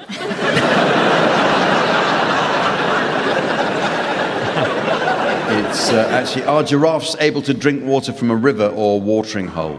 And here's another one. What's the question? They are indistinguishable from human ones. What is remarkable about Elon Musk's eyes?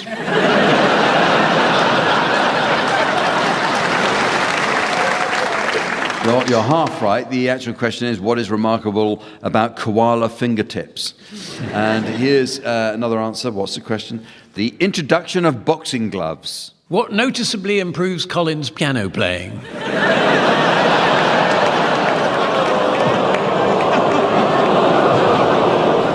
In fact, it was the original question is, what counterintuitively led to an increase in the number of fatalities in the sport of boxing? And finally, the one closest to the entrance. Who gets to go first in a threesome? In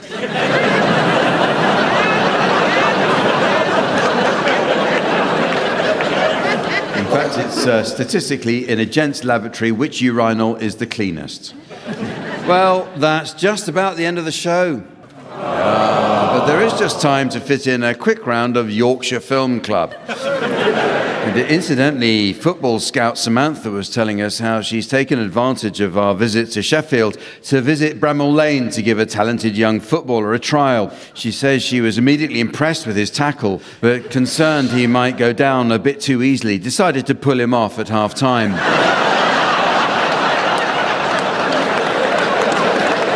She's convinced with him they'll soon be on top of the table.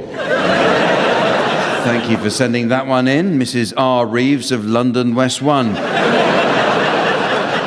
Anyway, in this round, teams, I'd like you please to suggest the titles of films likely to be enjoyed by people from Yorkshire. I'd like you to start, please, Milton. Terminator.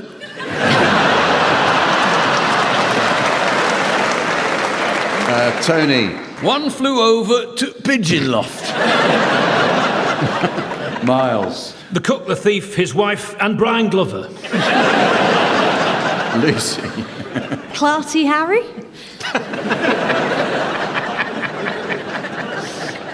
The Boycott in striped pyjamas. Dr. Nout.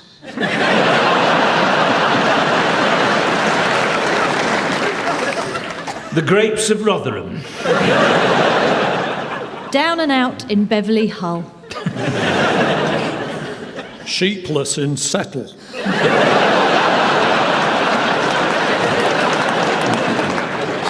Ilkley, Batley, Deeply.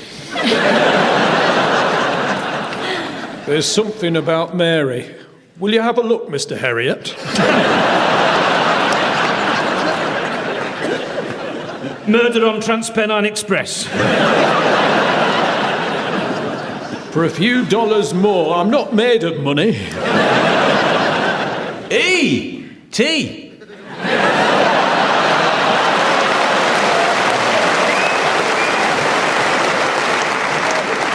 And so, ladies and gentlemen, as the trusty Yorkshire teabag of time is joined by the 7 sugars of salvation before the cowboy builder of calamity adds yet another 20 grand to the ever-expanding quotation of incredulity, I notice it's the end of the show. So from the team, Samantha, myself, and our audience here in Sheffield, it's goodbye. Goodbye. Tony Hawks, Miles Jupp, Lucy Porter and Milton Jones were being given silly things to do by Jack Dee, with Colin Sell setting some of them to music. The programme consultants were Fraser Steele and Stephen Dick, and the producer was John Naismith.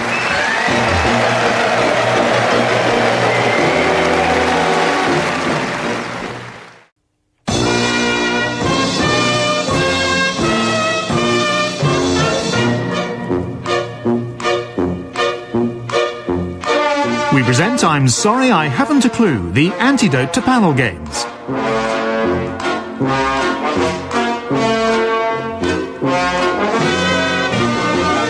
At the piano is Colin Sell, and your chairman is Jack Dee.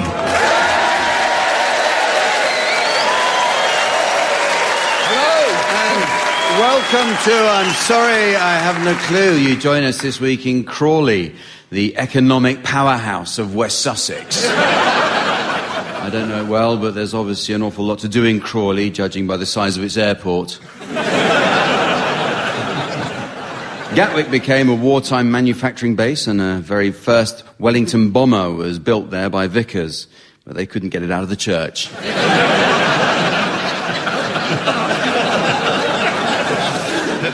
Although very much a 20th century town, Crawley has 2 Grade 1 listed buildings. These are the medieval perpendicular Gothic church of St Margaret in Ifield and the Asda Superstore on the Pegler Way estate. The founder of Punch magazine, Mr. Mark Lemon, lived in Ifield, and when he died in 1870, as a mark of respect, that week, Punch magazine took all the jokes out for the next 140 years. To the south of Crawley is the town of Midhurst, which is one of the most expensive finishing schools in Europe, is a mecca for collectors of fine art and exquisite antiques, hosts the British Polo Championships and has the tallest church spire in Sussex. It's said if you climb to the top on a clear day, you can very nearly see poverty. The former Spice Girl, Emma Bunton, was born here. Known as Baby Spice, as she was the youngest member of the group, she left to pursue a solo career as Unemployed Spice.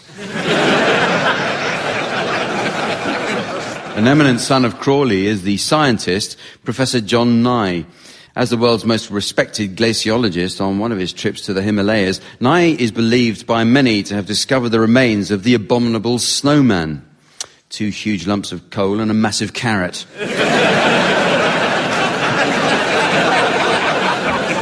From the world of television, both Piers Morgan and Simon Cowell are from Sussex. Both were on Britain's Got Talent, and both proved it hasn't.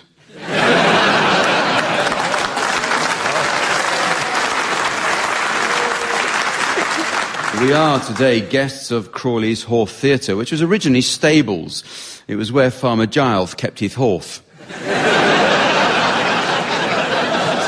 It has its own theatre company dedicated to producing newly written work from aspiring directors and performers. But there's more to the Horth than just youth and originality. Let's meet the teams. On my left, Barry Cryer and Graham Garden.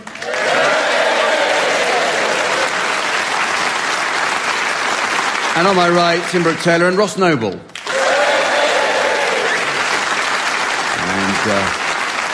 Eager as ever to handle the team's points, please welcome our scorer, the ever-delightful Samantha.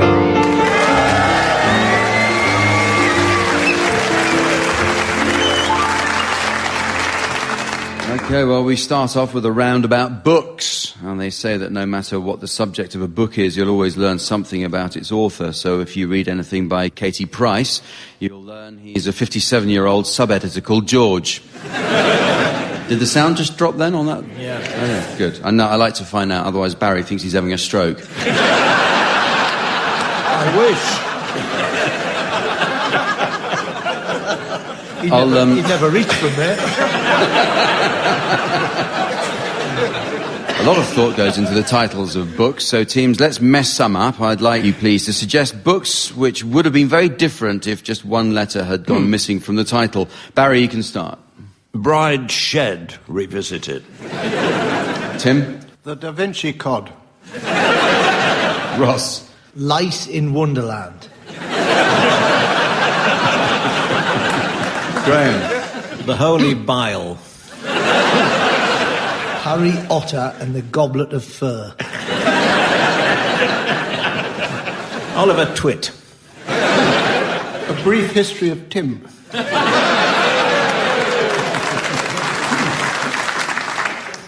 David Copperfield.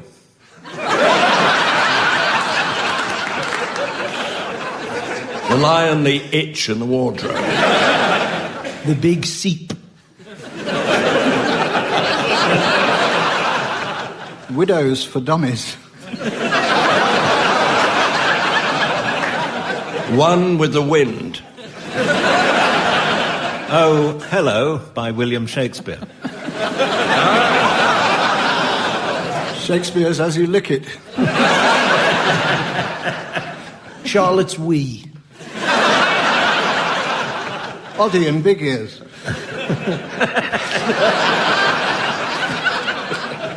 Good, well, now we know what the teams have been doing all day. We're going to move on to a singing round, and it's called One Song to the Tune of Another. The rules are simple enough. What you have to do, teams, is think of a song as a pair of shoes. Your feet represent the words which slip into the pair of shoes or the tune. And at the end of the day, you get home and take your shoes off and pop on a pair of slippers or a different tune. And there you have it. One song is sung to the tune of another. And yes, teams, I know what you're thinking. Where does shoe repairers come into this? No footwear-based analogy would be complete without a load of cobblers banging away in the background. At the piano, Colin Sell.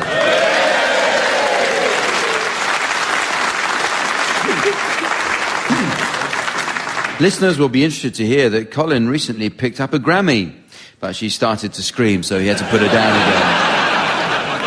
again. Okay, so we'll start with you, Barry. I'd like you to sing the words of I Am 16 going on 17 from The Sound of Music to the tune of House of the Rising Sun.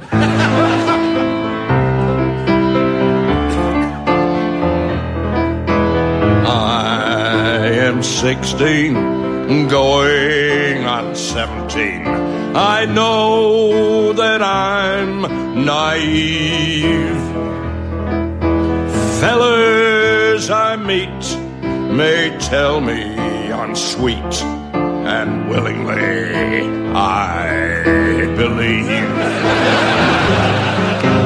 I am 16 going on 17.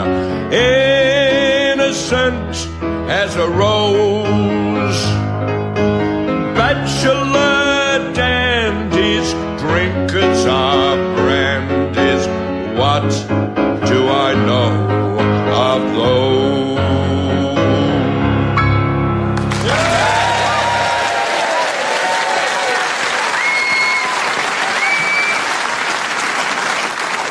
Thank you, Barrow. It's you now, Tim, and I'd like you to sing the words of Nothing Compares to You by Sinead O'Connor to the tune of the Teddy Bear's Picnic.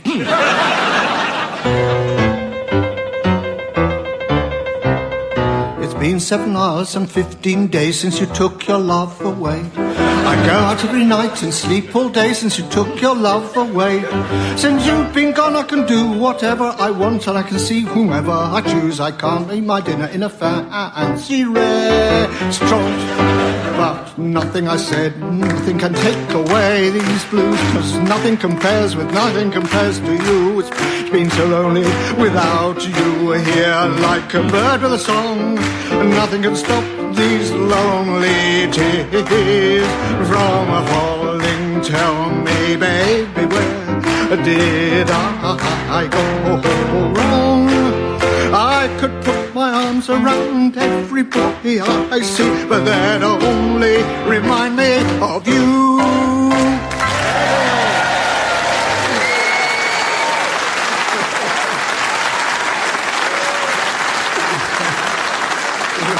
Thank you, Tim, and to those of you who clapped along, do get a grip. So it's your turn now, Ross, and I'd like you to sing the words of Hit Me With Your Rhythm Stick to the tune of the Battle Hymn of the Republic.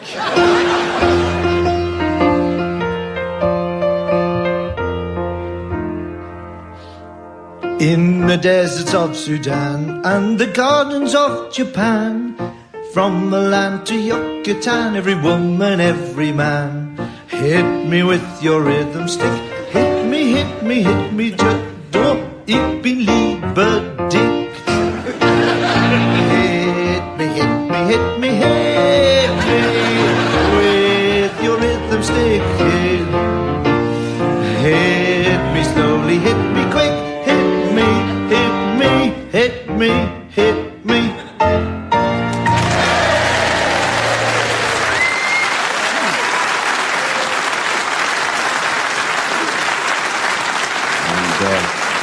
Ross Noble fans will be delighted to know that this show constitutes another 2 hours towards his community service. Finally, Graham, I'd like you to sing the words of Kung Fu Fighting to the tune of Charles Aznavour's She.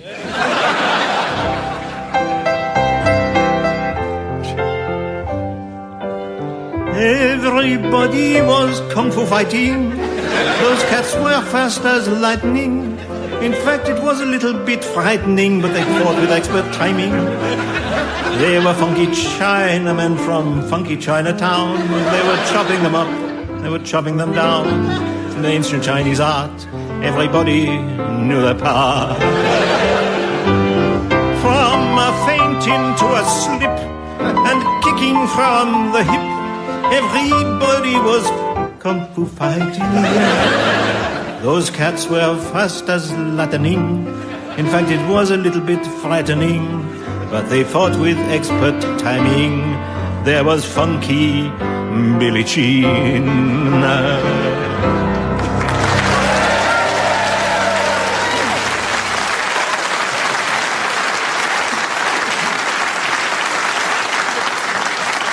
Thank you, Graham. The next round is called Word for Word. This is where one team member starts by saying a single word, and his teammate should then say another word which must be completely unconnected with the one before. So if, say, boredom was followed by yawning, you'll know that they've started. The opposing team should challenge if they notice connections. Okay, so Tim and Ross, would you please start exchanging your random words now? Crumpet. Haggis. Parsnips. Stepladder. Molest. Finger painting. Graham has challenged you there on... There's a connection between finger and painting. I can't let you have that because both words came from Ross. Ross was, strictly speaking, not adhering to the rules because there were two words, but they are hyphenated, so I'm going to allow it on this occasion. Oh, right. Very well. Heckle. Banjo. Butterfly. Creosote. Barry. Creosote Butterfly. 60s rock band. No, I can't let you have that, Barry. I think you wouldn't be able to name one of their albums if I asked you. Creosote Butterfly 1. Yeah. Apart from the eponymous album, obviously. Yes. Yes, Graham. I think it is the duty of every good citizen to heckle a banjo. That was in there. All right, I'm going to allow that. Do we throw it over to the other team, or...? Yeah. You're in charge. Yeah, I know. Hesitation. Not strictly true, but the audience enjoyed your challenge so much. I'm going to... yes, so carry on, please, Tim and Ross. Leverage. Tweezers. April. Dirigible. Buttock. Gerbil. Calligraphy. Barry. There's a famous news story in America. I can't go on. Concerning a major celebrity in a gerbil and a buttock. I can't name names, but it's a well-known story, so there's a direct connection, there was between the gerbil and the buttock. So I'm sorry, I think I have to allow that one. I think that is a good challenge, yes. Very good. Would you take over, Graham and Barry? Okay. Right. Plinth. Plum. Hassock. Station. Ross. Sometimes the monks rub their plums on the cassock. If they can't get a gerbil, I suppose, yeah. How would you know such a thing, Ross? How would you just... I was an altar boy for many years. Why did I say that out loud? Yes, I'm not sure I can let you. That's a speculation, really. That's not fact. I'm going to carry on, please, Graham and Barry. Us? Yes. That was my word. Oh. That's right. Them. Quadrangle. Tim. These were all words in the Liberal Democrats' manifesto. Where did quadrangle feature? Yes, exactly. Exactly. And what are they doing about it now?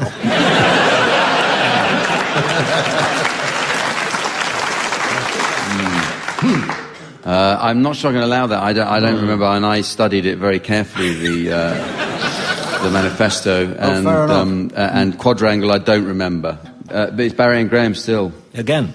Yeah. That was my word. Oh. Twice.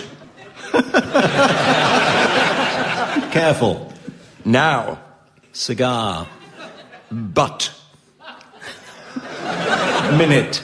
Second. Open. Shut. Cake. Eat. Did you say open? Yeah. Yes. You're not challenging that? No. Oh. Challenge.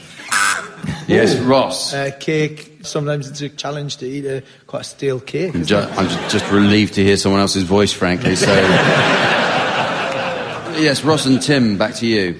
In what I'm afraid I've forgotten how this round is supposed to end. I should have paid attention. I think you can stop it whenever you want. All right, well, carry on. I don't want to yet. Manganese. Oh, brasso. Basically. Well, that's how it ends. Is that because I said brasso? The gong goes off. You mustn't say brasso, not on this show. Okay, well, don't worry if you're confused. Think how I feel. The next round is about the difficult questions asked by children.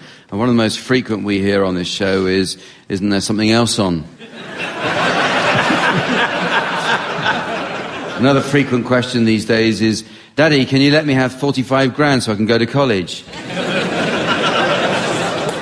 I'm sure we were all shocked by the number of students away from university recently rioting in London, and they destroyed a branch of McDonald's and Cash in the Attic's viewing figures. Okay, I have a selection of difficult questions from a young listener, which I'll ask the teams to answer. Okay, so Tim, here's the first question for you. Before I was born, how did I get into Mummy's tummy? Well, Daddy went to the baby shop, and whilst he was out, the milkman put you in there.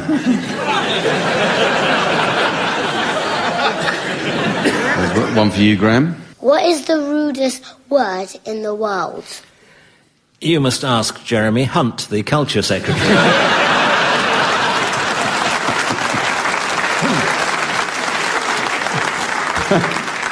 Ross. Will my cat go to heaven? If it's a gay cat that loves to dance.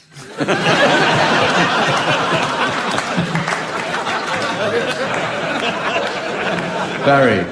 Who's better, David Cameron or SpongeBob SquarePants? Well, one is a fictional comedy creation and the other is SpongeBob SquarePants. Another one for you, Tim. Why did Father Christmas give my brother exports when he's so naughty? Because your brother kept quiet about Father Christmas and the au pair. There's always a sort of confessional back note to what Tim is saying. Graham, here's one for you. What would happen if I didn't tidy my toys? Oh, well, the tidy goblin would come and chop you into little bits and then file all the bits alphabetically. Now, go to sleep.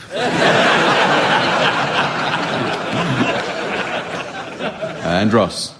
How do you catch a squirrel? Unprotected sex with a tree.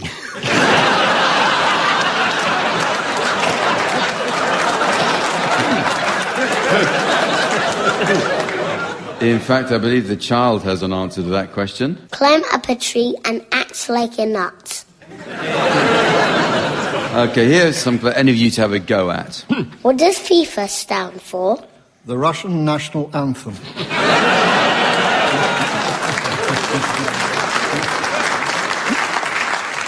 Will Madonna come and steal me? Not if the underbed monster gets you first. Now go to sleep. What do you call a cat that's just eaten a duck? If you're at a Keith Harris show, a hero. Here's the answer to that one. A duck-filled fatty-puss. Don't groan, it's the show's writer talking. And another one. Is there a man in the moon? Yeah, it's just down the road from Barry's house. And another. What goes tick-tick woof? That's a dog marking A-level papers. I suppose we also have the answer. It's a watchdog. Oh. Finally.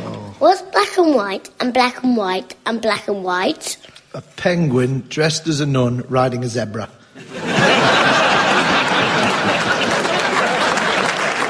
Well, here's the actual answer. A penguin rolling down a hill. Nothing. That chat's rubbish.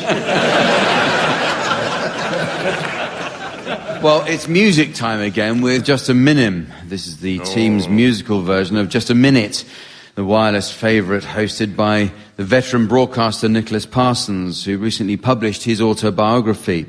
And this isn't one of those celebrity biographies bashed out by a ghostwriter. Nicholas personally agonised over every word, and so will you. In Just a Minim, the team's attempt to sing well-known songs without hesitation, deviation or repetition, while musical accompaniment is provided by Colin Sell. And we were all interested to learn that the KGB once investigated Colin because his first music lesson was taken by Vladimir Ashkenazy, the Russian piano virtuoso who fled into exile in London. Isn't that incredible? Colin Sell had a music lesson. Okay, so the song I'd like you to sing without repetition, hesitation or deviation is The Wheels on the Bus. So would you please start, Barry? The wheels on the bus go round and again, circular, rotating, circulating, the round thing. Yes, Graham. Repetition of round. Yes, it was a repetition of round. Graham It was, very yes. quickly noticed that you had indeed repeated the word round. And Graham was so sharp to come in immediately like that and take over the round with just 35 seconds to go. Right, and the wheels on the bus go circumferentially again all day long. The wipers on the bus go swish. And Ross has come in. Is that deviation because it's not all day long? They must stop at the bus stops. That is a deviation to some extent. Ross, not such an experienced player of the game. We are talking, the subject is the wheels on the bus. So would you please take over, Ross? The wipers on the bus go swish, swoosh, swah. Swallow, shoom, shlim, the rubber items that clean the windscreen on the bus go wash.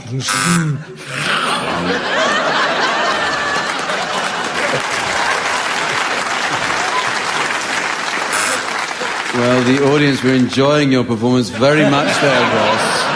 But I'm afraid Barry has interrupted and challenged you on bus a point. popped up, didn't it? Bus did indeed pop up, Barry. There was also deviation from human speech. Yes. Barry, though obviously ancient, is sufficiently with it to have noticed that there was something slightly amiss there with Ross's marvellous performance. So it's with only 10 seconds to go, it's over to you, Barry. The horn on the... I can do a bus now, can't I? You can indeed, yes, you can. Goes beep, weep, sheep.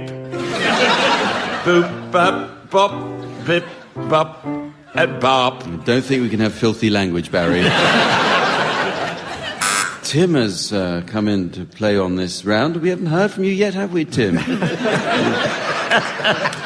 Come in with 3 seconds to go. What a coincidence. Hesitation. It was a little bit of hesitation there. I have to give you that, Tim, a seasoned veteran of the game that we all love so much and that is indeed loved throughout the universe. In other galaxies, indeed. Tim, over to you with 3 seconds to go. The bell. And Graham has come in there. Hesitation. Oh, yes. There was a tad of hesitation. I think that's right, Tim. Despite your longevity and experience in the game, there was a hesitation, and we are indebted to Darth Vader for this wonderful game. With less than a nanosecond to go, it's over to Graham. And Graham was singing When the Whistle Went.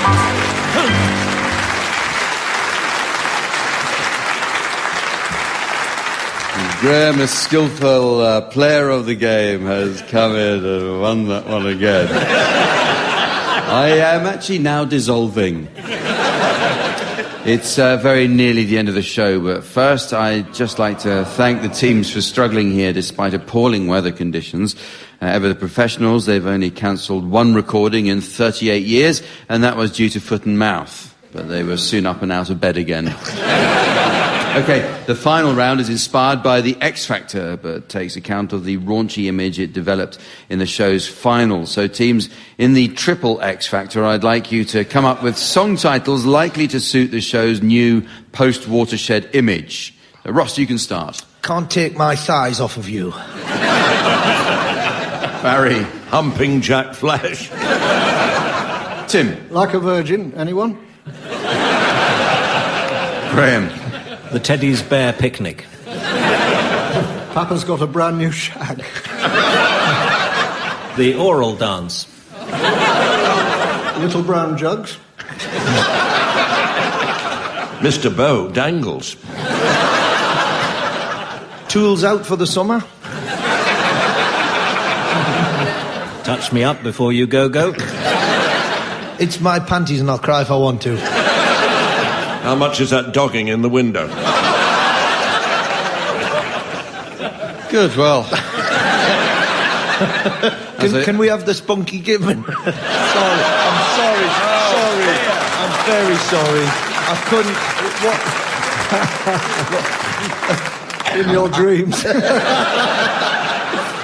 And so, ladies and gentlemen, as the dentures of time clink into the glass of eternity, and the wine waiter of fate apologises to the diner of destiny, I notice it's the end of the show. So, from the team, Samantha, myself, and our audience here in Crawley, it's goodbye. Goodbye! Barry Cryer, Graham Garden, Tim Brooke-Taylor and Ross Noble were being given silly things to do by Jack Dee, with Colin Sell setting some of them to music. The programme consultant was Ian Pattinson, and the producer was John Naismith.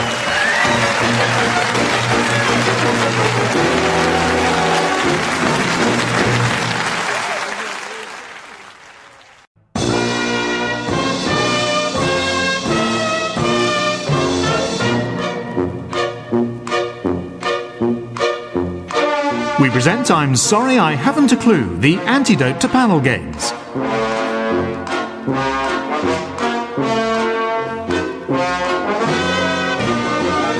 At the piano is Colin Sell, and your chairman is Jack Dee.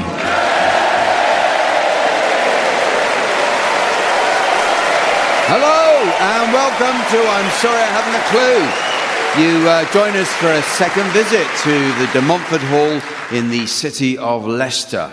According to the City Council's online events page, in 2017, Leicester is hotly tipped to become UK's City of Culture. So congratulations to whichever hoaxer hacked into that website.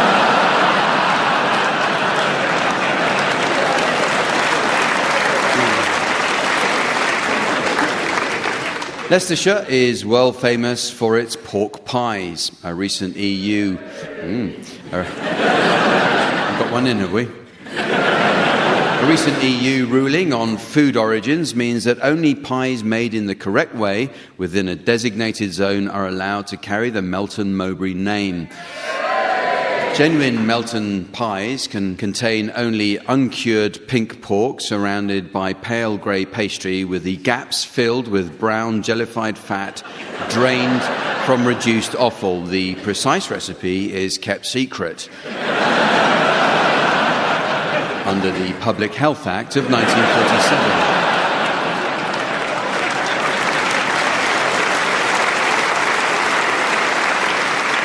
The National Farmers Union has its origins in Ashby de la Zouche. Founded in 1908 to represent farming interests, it has since expanded into insurance and financial services. However, this move created friction among NFU traditionalists, and with bitter rows, some members left to form a new union. NFU2 is what they said as they left. The inventor of Scrabble was born in Leicester. Alfred Morris made his first set of Scrabble tiles in 1947, laboriously hand-carving them from cow bone. Unfortunately, his dog ate them, and then a few hours later, the dog started leaving little messages around the house.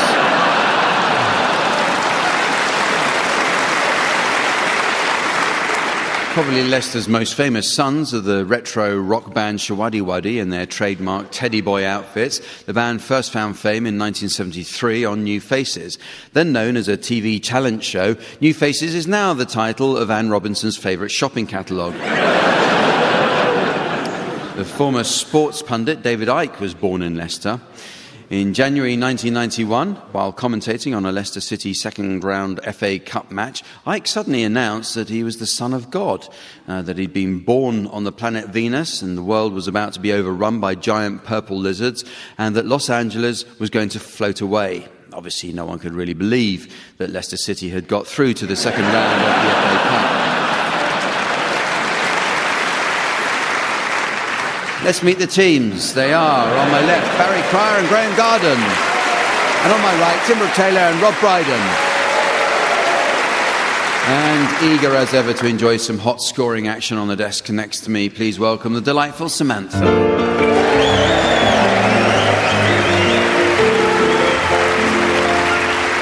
We start this week with another edition of the Uxbridge English Dictionary.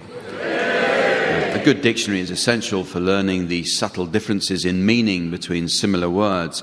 For example, many don't understand the correct use of the words examine and peruse. Well, examine means to look at something critically, to inspect an item carefully in order to judge its quality, correctness, or fitness for purpose, whereas peruse, the place Paddington Bear came from.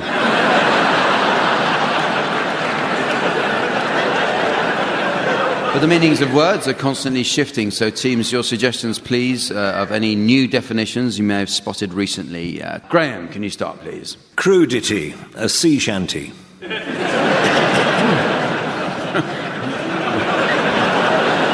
Barry? Pinafore, a method of signalling with aprons. Rob? Lavish, a bit like a toilet. Tim? Tangent, Dale Winton.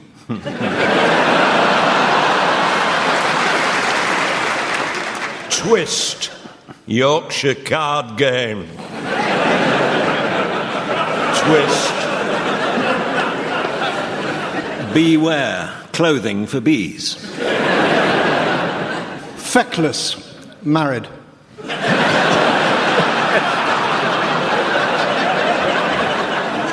Bumpy, a loose bowel movement.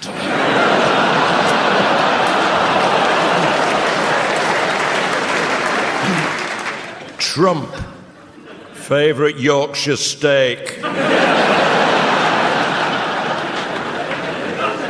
Bespoke, how baby bees are made.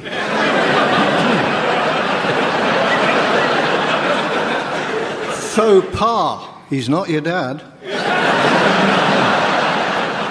Trust, iron erosion in Yorkshire. Genealogy, what makes Aladdin sneeze?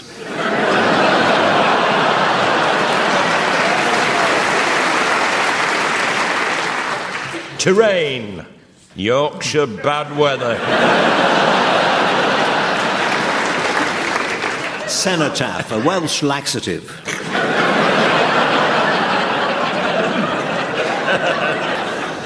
Why is that funny? Well, the teams are going to sing for us now in the round called Pick Up Song.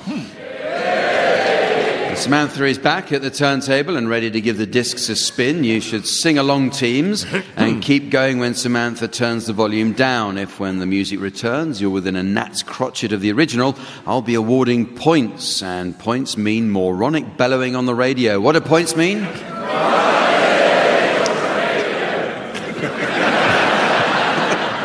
And this week's prize will ideally suit anyone of advanced years who wants to get out and about looking like an aristocrat. It's this electric nobility scooter. So, Tim, you're to start, and I'd like you to accompany Jessie J singing Price Tag. Okay, come up, man. Boneheads and pea. Oh, pea. You ready? You like my hair?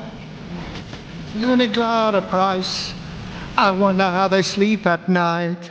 When the sale comes first and the truth comes second, just stop for a minute and smile. Why is everybody so serious? Acting so damn mysterious. You've got your shades on your eyes and your heels so high that you can't even have a good time. Everybody look to their left. Everybody look to their right.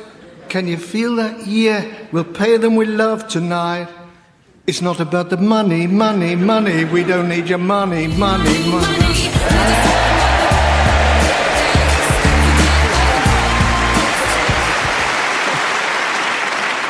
That's absolutely spot on, and you've no idea how boring Tim is going to become about that.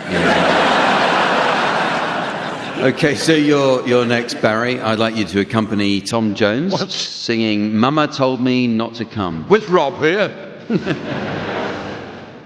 Whiskey in your water, sugar in your tea. What's all these crazy questions that they're asking me? Craziest party could ever be. Don't turn on the lights, 'cause I don't want to see. Mama told me not to come. Mama told me not to come. She said, that ain't the way to have fun, son. Open up the window, let some air into this room. I think Mama's choking from the smell of stale perfume. The cigarette you're smoking scare me half to death. Open up the window, let me catch my breath. Mama told me not to come. Mama told me not to come. She said, that ain't the way to have. I don't think any of us expected the Leicester audience to start line dancing. Well,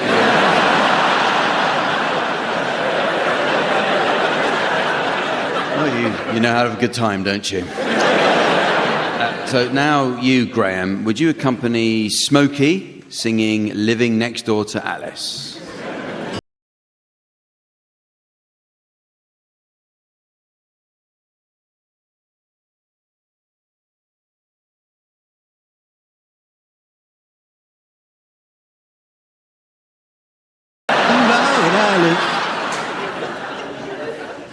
I rushed to the window, I looked outside.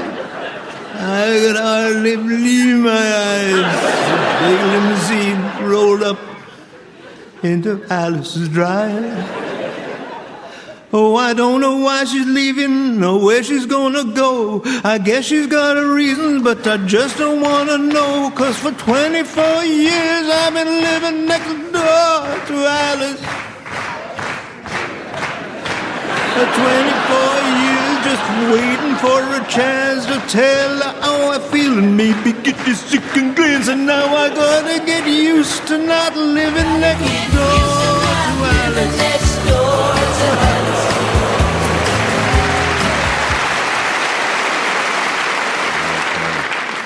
So finally, you, Rob, can you please accompany Tom Jones again, singing Tell?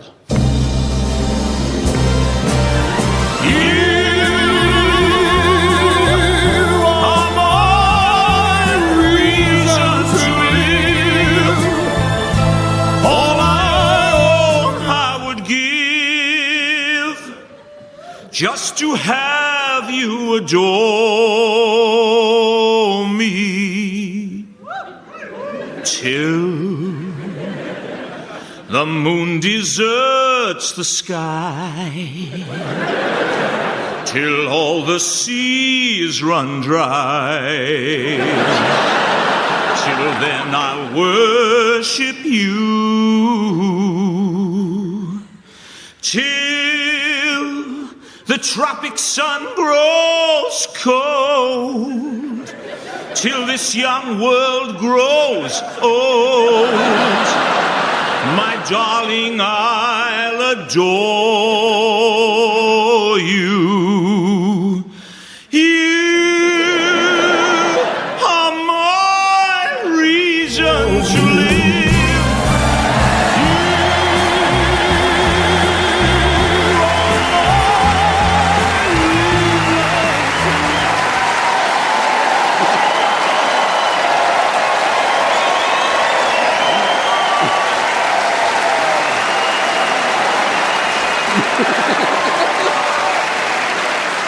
Rob Brydon, what a treat that was. Of course, what the audience at home won't be able to appreciate is that Rob carried on singing even when the knickers landed on his head.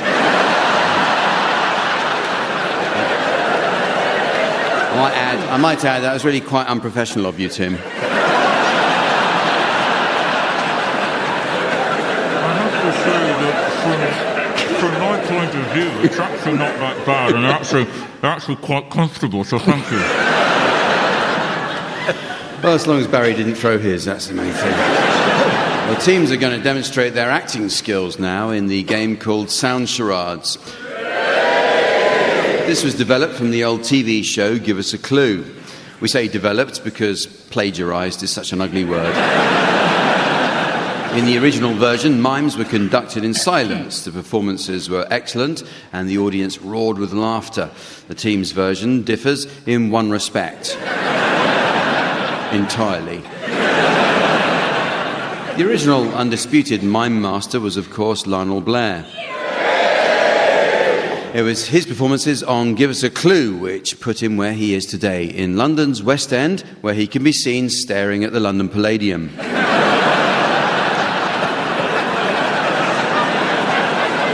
Sorry, there's a letter missing there. There are actually 2 L's in Palladium.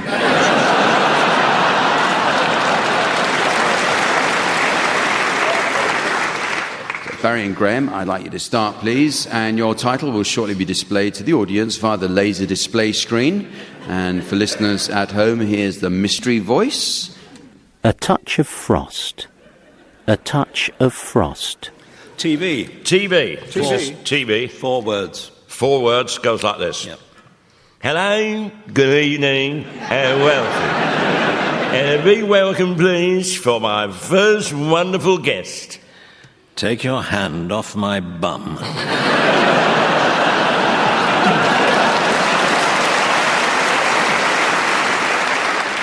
Very good impression. Well, it's Bruce Forsyth. Yeah. So strictly something. So it's Bruce and... Bruce, I thought it was Frosty. Oh, you were doing David Frost. Yeah. I'm so sorry. So sorry.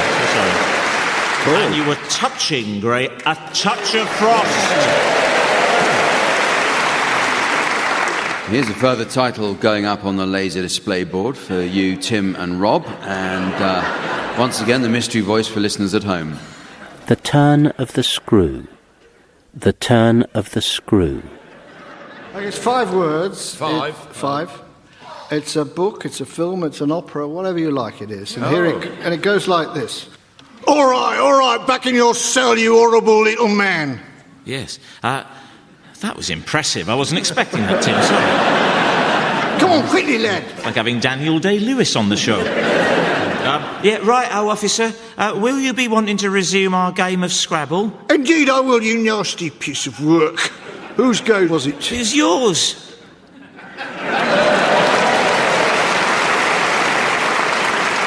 Scrabble, letters. It was his turn. Turn of the screw. Turn of the screw. It says here, that was such fun, let's have another round. A final title has been displayed for you, Barry and Graham, and here once more is the mystery voice for listeners at home. The Quiet American. The Quiet American. It's a book and a film. Oh, and a film. Yes. Book and a film, and it's 3 words long. 3 words. And it goes like this. Dougal. Hey, mate. Yes, you'll have had your tea. No, but who's this? A stranger in the glen. Oh, yes. Good afternoon to you, sir. I see by your lime green and mauve checked shorts, your loud Hawaiian shirt and your wee straw pork pie hat, that you are a man with no taste.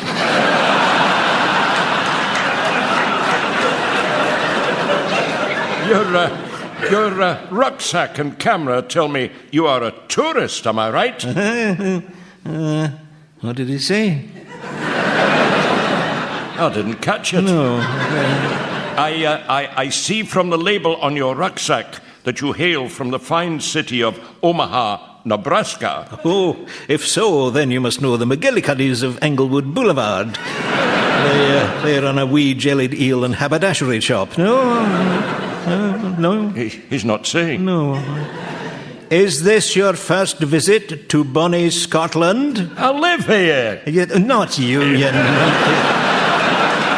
Him, the tourist. Oh, you'll get no sense out of him. Well, perhaps he doesn't understand our broad Scottish accents. Sorry? No. Leave him to it. He's clearly in no mood for a chat. We shall bid you good day, sir. Goodbye. Not a bloody word. No.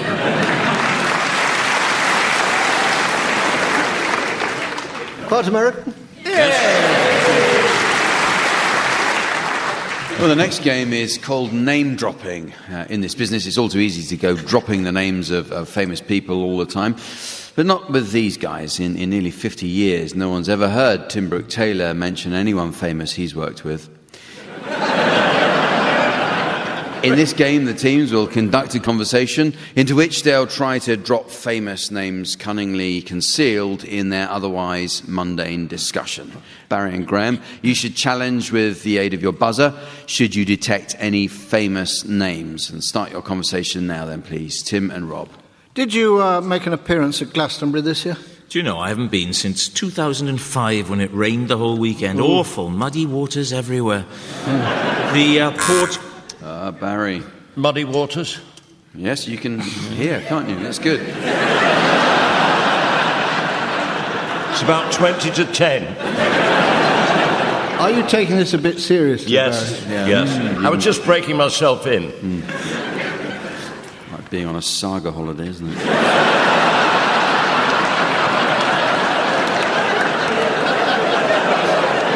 Has the coach come? So, as we were saying, muddy waters everywhere. Were the bands any good? Not really. Beyonce, one or two. Some were terrible. People were throwing plastic bottles. I couldn't find one, so I had to chuck a can. Chuck a can? Chuck a can. Graham. There's somebody called Plastic Bottle.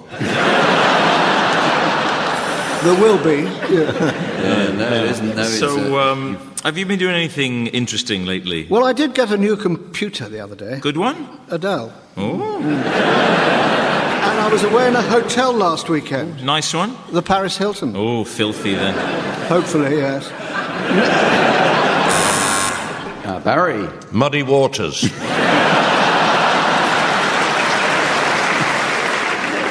Yes, thank you, Barry. Now, how's your ex-wife, Lisa? Did you write to her about seeing your daughter Anna again?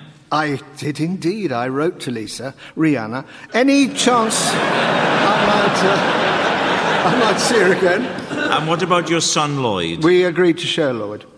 How is the little fellow? Still picking his nose? Afraid so. He still picks a lot. How are things with your wife? To be honest, she hasn't been the same since that bottom tuck. Still, at least she has Anita Harris.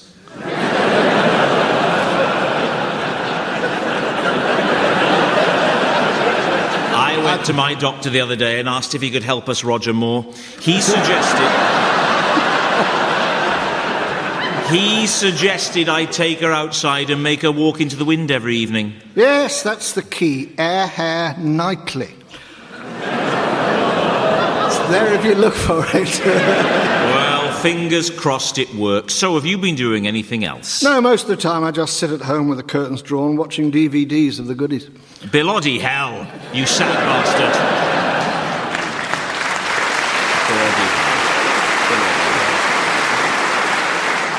Well, it's music time again with Swanee Kazoo, and this is where the teams play duets to combine the sweet glissando of the Swanee whistle with the sour rasp of the kazoo.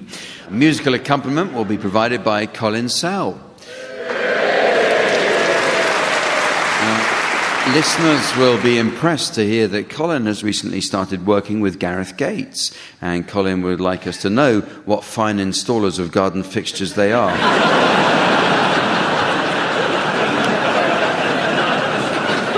Tim and Rob, you can start, and I'd like you to provide us with a rendition of Getting to Know You to feature Rob Brydon on the kazoo and Tim Brooke-Taylor on the swanny whistle.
Barry and Graham, I'd like you to provide us with a rendition of Well Did You Ever to feature Barry Cryer on the kazoo and Graham Garden on the swanny whistle.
Very nearly the end of the show, but there is just time for a round of the ornithologist's songbook.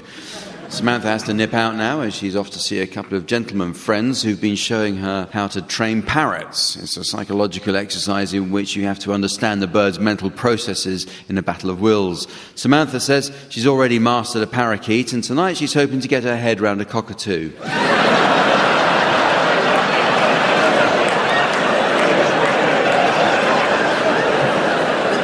So while she's away enjoying that, I'll ask you teams to suggest titles of songs that might appeal to an audience of bird enthusiasts. Graham, maybe you could start us off. I'll be your long-haired plover from Liverpool. Barry.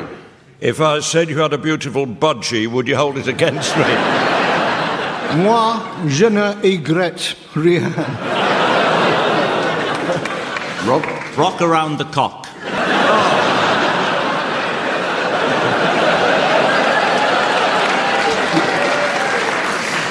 Take that rook off your face.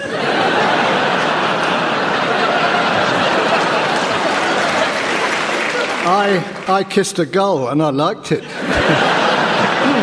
Kumbaya, mallard. Who let the ducks out? Hold it, flashbang, wallop, what a pigeon. If you don't know me, barn owl.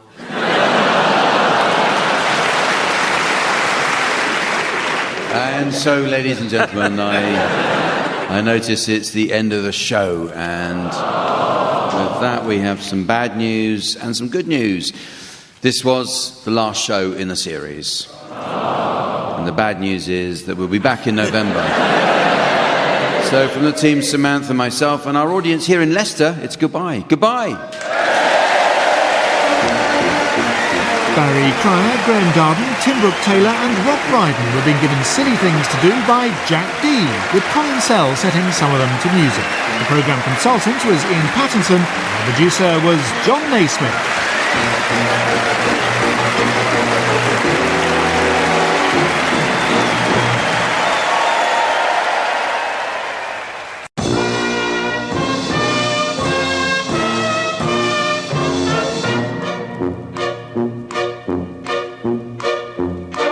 We present I'm Sorry I Haven't a Clue, the antidote to panel games.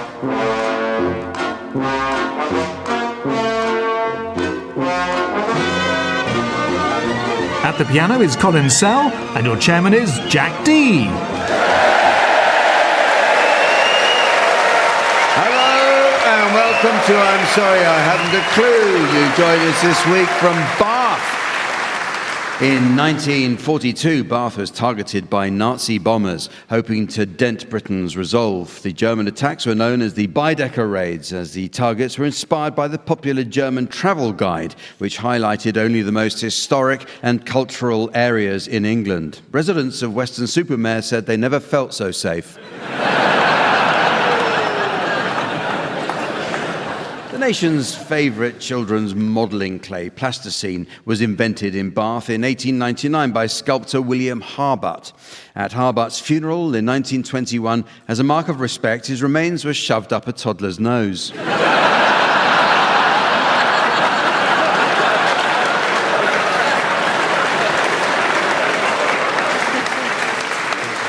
Entrepreneur James Dyson created the bagless vacuum cleaner at his former home in Bathford. The bagless vacuum soon led to a fall in sales of traditional machines, while the revolutionary Dyson ball cleaner led to a sharp increase in admissions to A&E.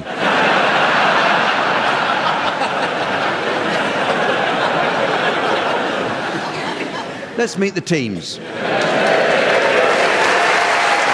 on my right, Tony Hawks and Pippa Evans. On my left, Marcus Brigstock and Rory Bremner. And taking his place on the scoring desk next to me, please welcome our resident tree trunk in trunks, the Immaculate Sven.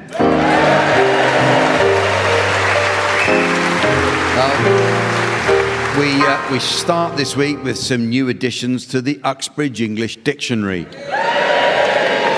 A good dictionary is essential for learning the correct use of similar terms. For example, many people don't understand the subtle difference in meaning between the words abrupt and curt. Well, abrupt refers to something sudden and unexpected, usually with negative overtones, whereas curt is what a Geordie wears in the winter.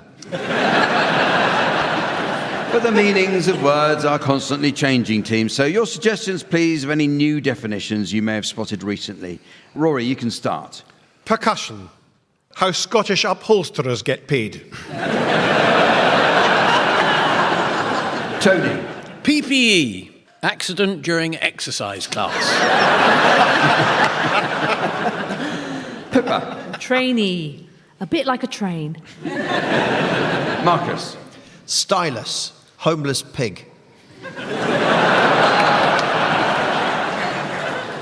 Indict. Birmingham food that's still okay to eat.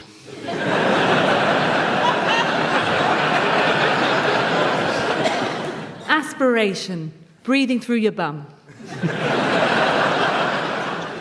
Omelette. Tiny Buddhist.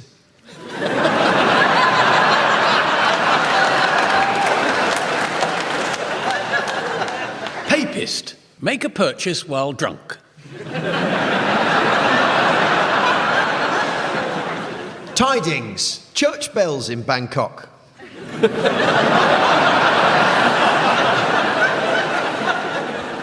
Tabbouleh. Forbidden love.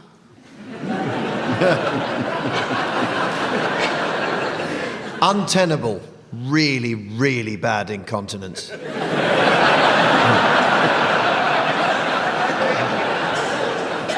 Condescending. Prisoner in a lift. Shattering. A circular skid mark.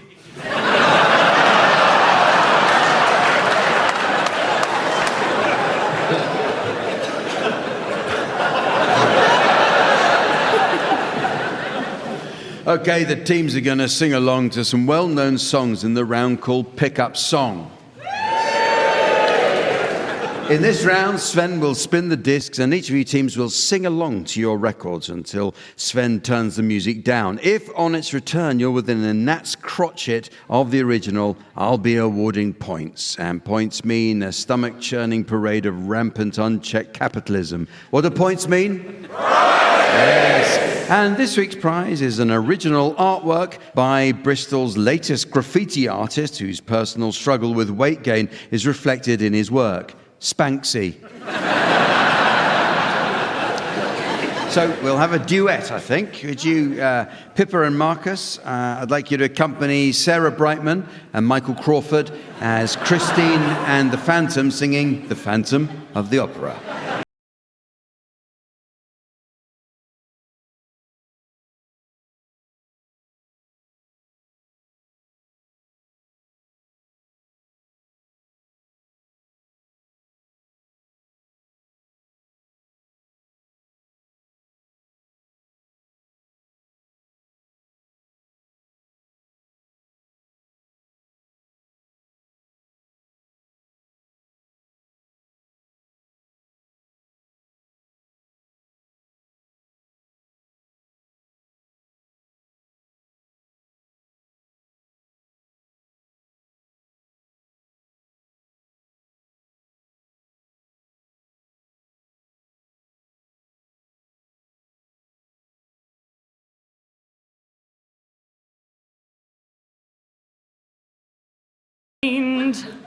Sing, my little angel of music.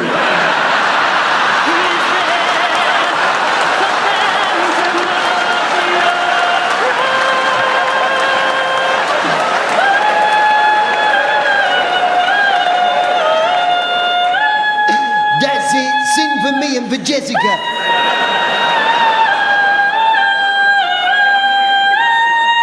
I've had a bit of trouble.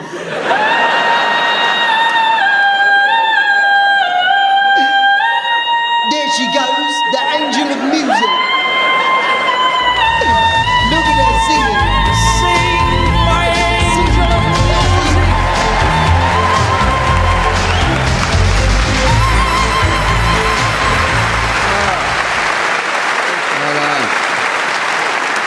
Thank you.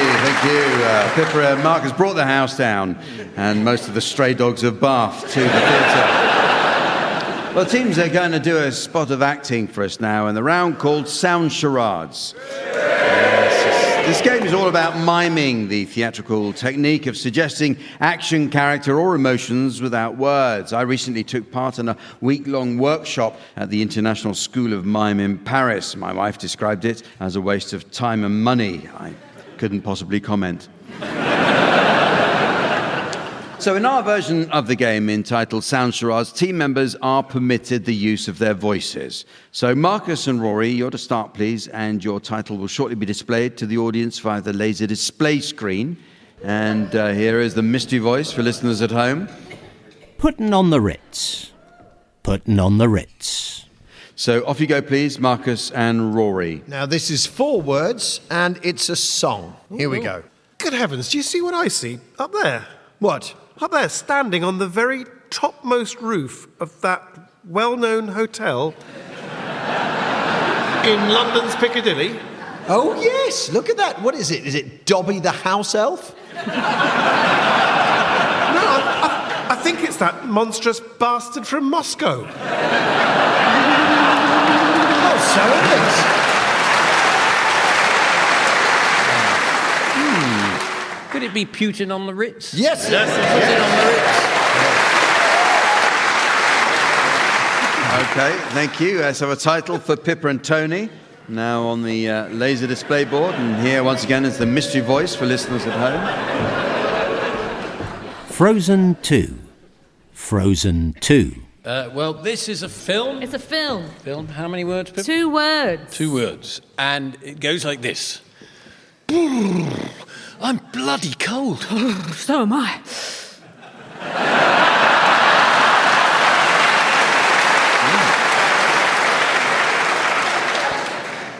Big chill. No, good effort. Frozen 2? Yes. Too quick, very good. It's now time for a round called Own Brand Condoms. With the cost of living crisis in full swing, many high street retailers have decided to manufacture and market their own condoms, but without changing their usual advertising straplines. So teams, I'd like you please to provide examples of some of these famous own brand condoms together with the accompanying advertising slogans. So Pippa, you can start. Greg's condoms. Always fresh, always tasty. Marcus. Shredded wheat condoms. Bet you can't eat 3.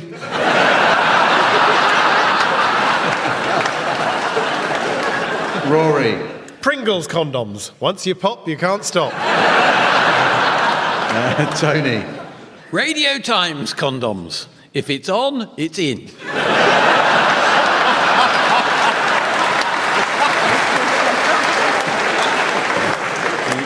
Dyson condoms. Say goodbye to the bag. TV Times condoms. I never knew it had so much in it.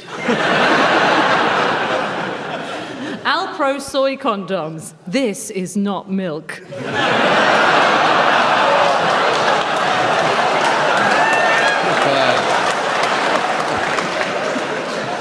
Pepperami condoms. It's a bit of an animal.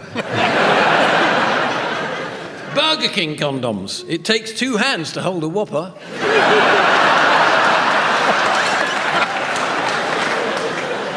Odeon Cinema condoms. Coming soon. Bisto condoms.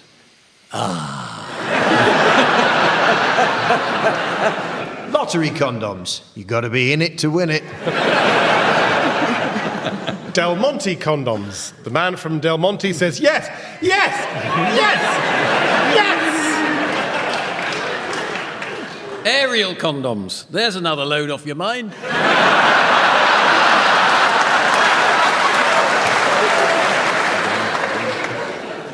Well, it's now time to play the game called Mornington Crescent. At first, I notice our postman genuflecting in pain under the unbearable encumbrance of a letter. It comes from a Mrs. Trellis of North Wales. And she writes, Dear Rick Stein, on a visit to your famous fish and chip shop, I asked if my cod could be sustainably sourced and was told I could have tomato or HP like everyone else. Yours sincerely, Mrs. Trellis. On with the game, teams, and since we're in the fine Georgian city of Bath, where better than to play a round of Mornington Royal Crescent? Yes, yes. So in this version of the game, the path between moves must be in the shape of a crescent or curve. Straight line travel is not allowed, and nor are non-parabolic curves such as hyperbola, strophoid, or serpentine curves. You can see the teams are eager to get stuck into this one. So, Tony, you can start us off, please. Well, if it's Royal Crescent, it would be absolutely right to start with King's Cross. Okay. Well, then, Royal Oak. Royal Oak, yes. Yes, very nice. Okay, then I would probably, to keep with the no straight lines, go to South Kensington. No, it's a serpentine curve. Sorry. Have another go, Pippa. Okay, sorry. It's close. Sorry. I'd probably go to Richmond then. Not really, no, it's a trident curve. You can't... I'm afraid I can't let you have a third go on this round, but better luck next time, eh? Rory. Queen's Park. Queen's Park. He can't do that, Jack, can he? Yes, he's quite right. That's a fractal curve. It's permitted. Ah. Yeah, that was okay. Oh, okay. You probably thought that was non-parabolic, I did. I thought it was I did. What a basic mistake. You know, I feel like such a... Sorry, mate, but honestly... I feel like such a fool. Regent Street. Regent Street, yeah, okay. Regent Street. Okay. Well, then, Leicester Square. Very nicely done, yeah. That's what we would call a folium curve, in actual fact. Perfectly right, Leicester Square. Okay, well they knew. Of course it is. Yeah. So Leicester Square, I should probably, if I'm thinking about it, if I imagine a protractor going round, we could go to Charing Cross. Oh, I'm afraid not. That would be a radial curve, which is one of the Well, you didn't say radial curve non-permissive earlier. ones. Well, I was kind of hoping you'd already know. Okay, Green Park. No, bell curve. Bell curve. So, yeah, it's not your day, is it? Rory. Holborn. Nice. Holborn, then Belsize Park. Ah. Why is that allowed? Yeah, but it's good. Because that's a slinky spiral. I'll tee one up for you, Pippa. Thank all right? you. Lambeth North. Okay. Yeah. Thank you. Okay, Lambeth North, Covent Garden.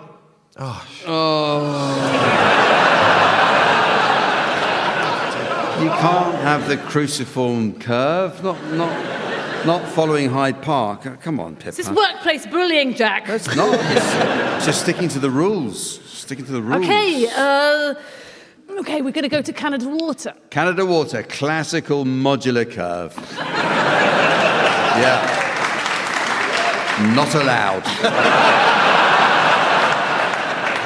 Rory. Earl's Court. Mornington Crescent!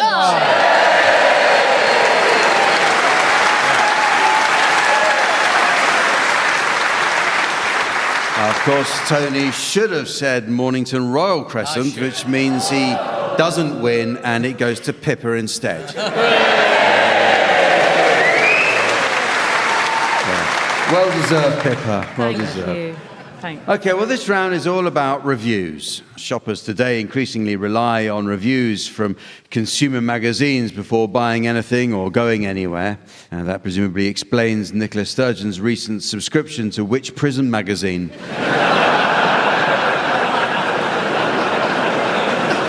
In this round, I shall present the teams with a selection of genuine internet reviews, and their job is to correctly identify to what the review is referring. So, start with you, Rory. What is being reviewed here? I got this for myself, but my cat absolutely loves it. Cat food. It's actually a review of a scalp scratcher from Amazon. Marcus, how about this? What's this a review of? Outrageously expensive. When I last went 65 years ago, it cost £1. Wales? In fact, it was a review of the Roman baths in TripAdvisor. You know. Yeah. Pippa, what's this a review of? Doesn't flap about as much as the previous ones I've had. Wingless pigeon. It's a floppy fish cat toy from Cat Toys for indoor cats. Tony, how about this? Not great, leaving stains. Day trip to Staines. It was actually a review of Duck Liquid Toilet Cleaner, Deep Action Gel, yeah. Rory, what's this a review of? Great at first, but then completely stopped working after 5 months. Harry and Meghan. How dare you, Rory? It's actually a review of a nose hair trimmer on Amazon. Marcus, what about this one? If it was up to me, I'd just remove the cross and have these all year. Easter. Strangely enough, you're quite close. It was Sainsbury's fruity hot cross buns. Oh. Yeah. Pippa, what's this a review of? Sometimes she humps it first before curling up. Totally normal, just establishing she is the dominant one. Richard Madeley. It's a review of a snuggle puppy stuffed toy for dogs. Oh. It's a pet calming aid. Tony, what's this a review for? The misspelling on the box is a little off-putting after the price I paid for it. Scabble.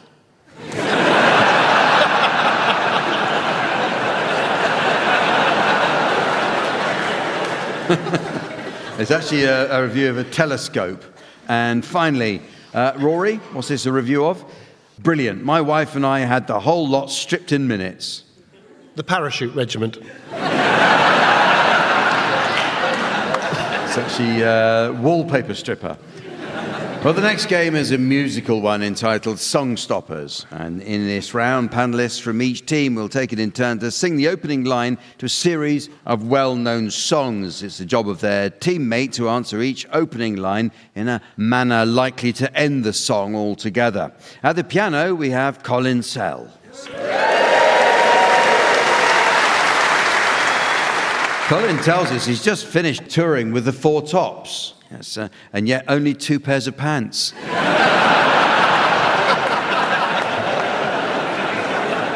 I see you found the Red Cross shop. Okay, you can go first, Marcus and Rory. Can we have your medley of first lines now, please?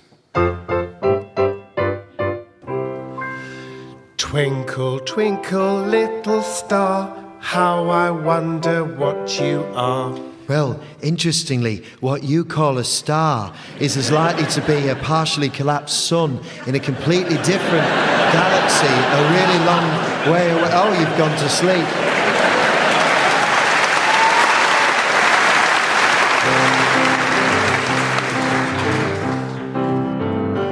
Got myself a crying, talking, sleeping, walking, living doll. Now all you need's a bicycle pump.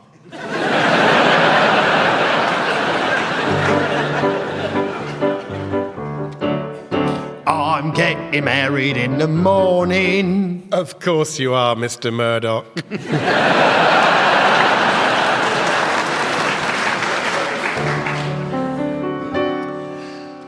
Oh yeah, I'll tell you something I think you'll understand. I think one of the main issues at the moment is the nut batters, you know, leading around a few and all that. The whole problem we got with the farming is totally misunderstood. Not bastard Clarkson haven't done any good for it either.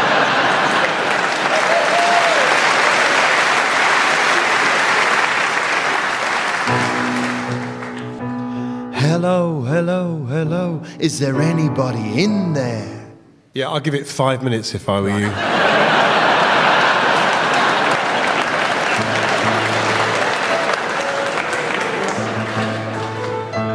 Singing, don't worry about a thing,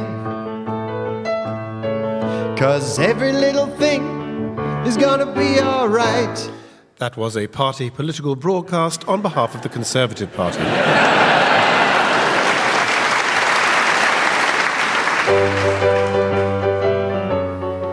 Oh yeah, we're jamming. I wanna jam it with you. Oh yeah, jamming, jamming, jamming, jamming. I hope you like jamming too. Yeah, I'm from Devon, mate, so it's creaming first and then jamming. Thank you. Okay, it's your turn now, Pippa and Tony. Can we have your first line medley?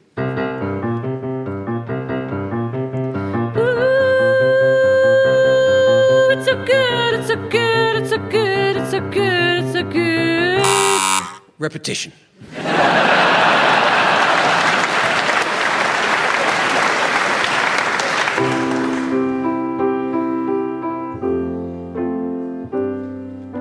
She may be the face I can't forget, a trace of pleasure or regret, the one I care for through the rough and ready years. I'll take the laughter and her tears, I'll make them all my souvenirs, for where she goes I've got to be, the meaning of my life is... You can't remember her name, can you?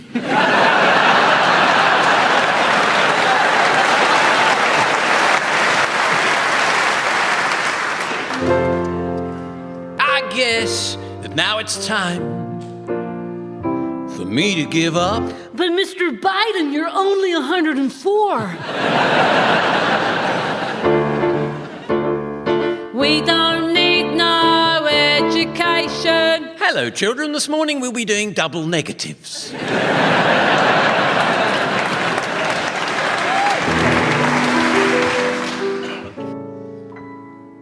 Oh, Danny boy, the pipes are calling. No, Grandad, it's just the heating's come on.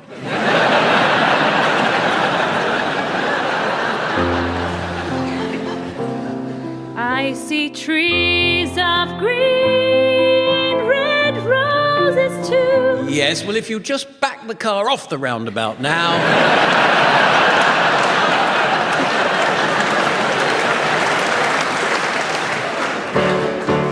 I get knocked down, but I get up again. You ain't ever gonna keep me down. How do you like it as a lollipop lady?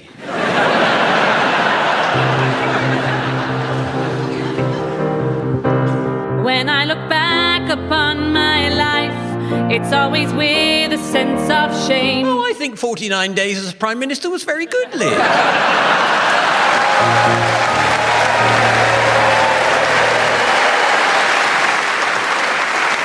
Well, it's very nearly the end of the show, but there is just time to squeeze in a round called Coffee Drinkers Songbook. Incidentally, Sven is a renowned coffee lover and enjoys a number of blends. He says he particularly loves the sensory pleasure of grinding on the breakfast counter with a strong Costa Rican. And now just a few mouthfuls of extra dark Colombian can keep him up all night.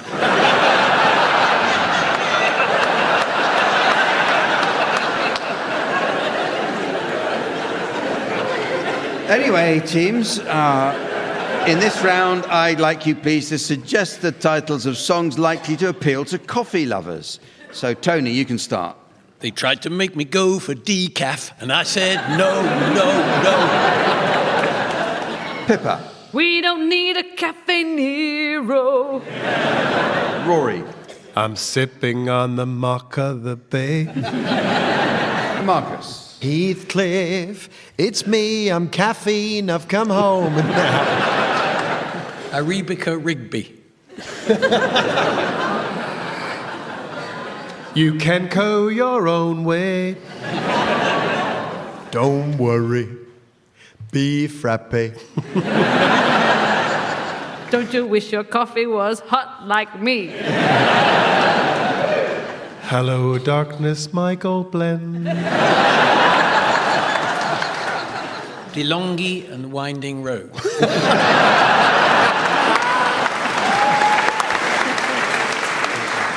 And so, ladies and gentlemen, as the hallowed turf of time is cancelled on the social media of mortality and the traditional Wiltshire gammon of grandiosity pops out to get his pink corduroys dry cleaned, I notice it's the end of the show. So from the teams, Sven, myself, and our audience here in Bath, it's goodbye. Goodbye. Tony Hawks, Pippa Evans, Rory Bramlett and Marcus Brigstock have been given Silly Things to Do by Jack Dee, with Colin Sell setting some of them to music. The programme consultants were Fraser Steele and Stephen Dick, and the producer was John Naismith.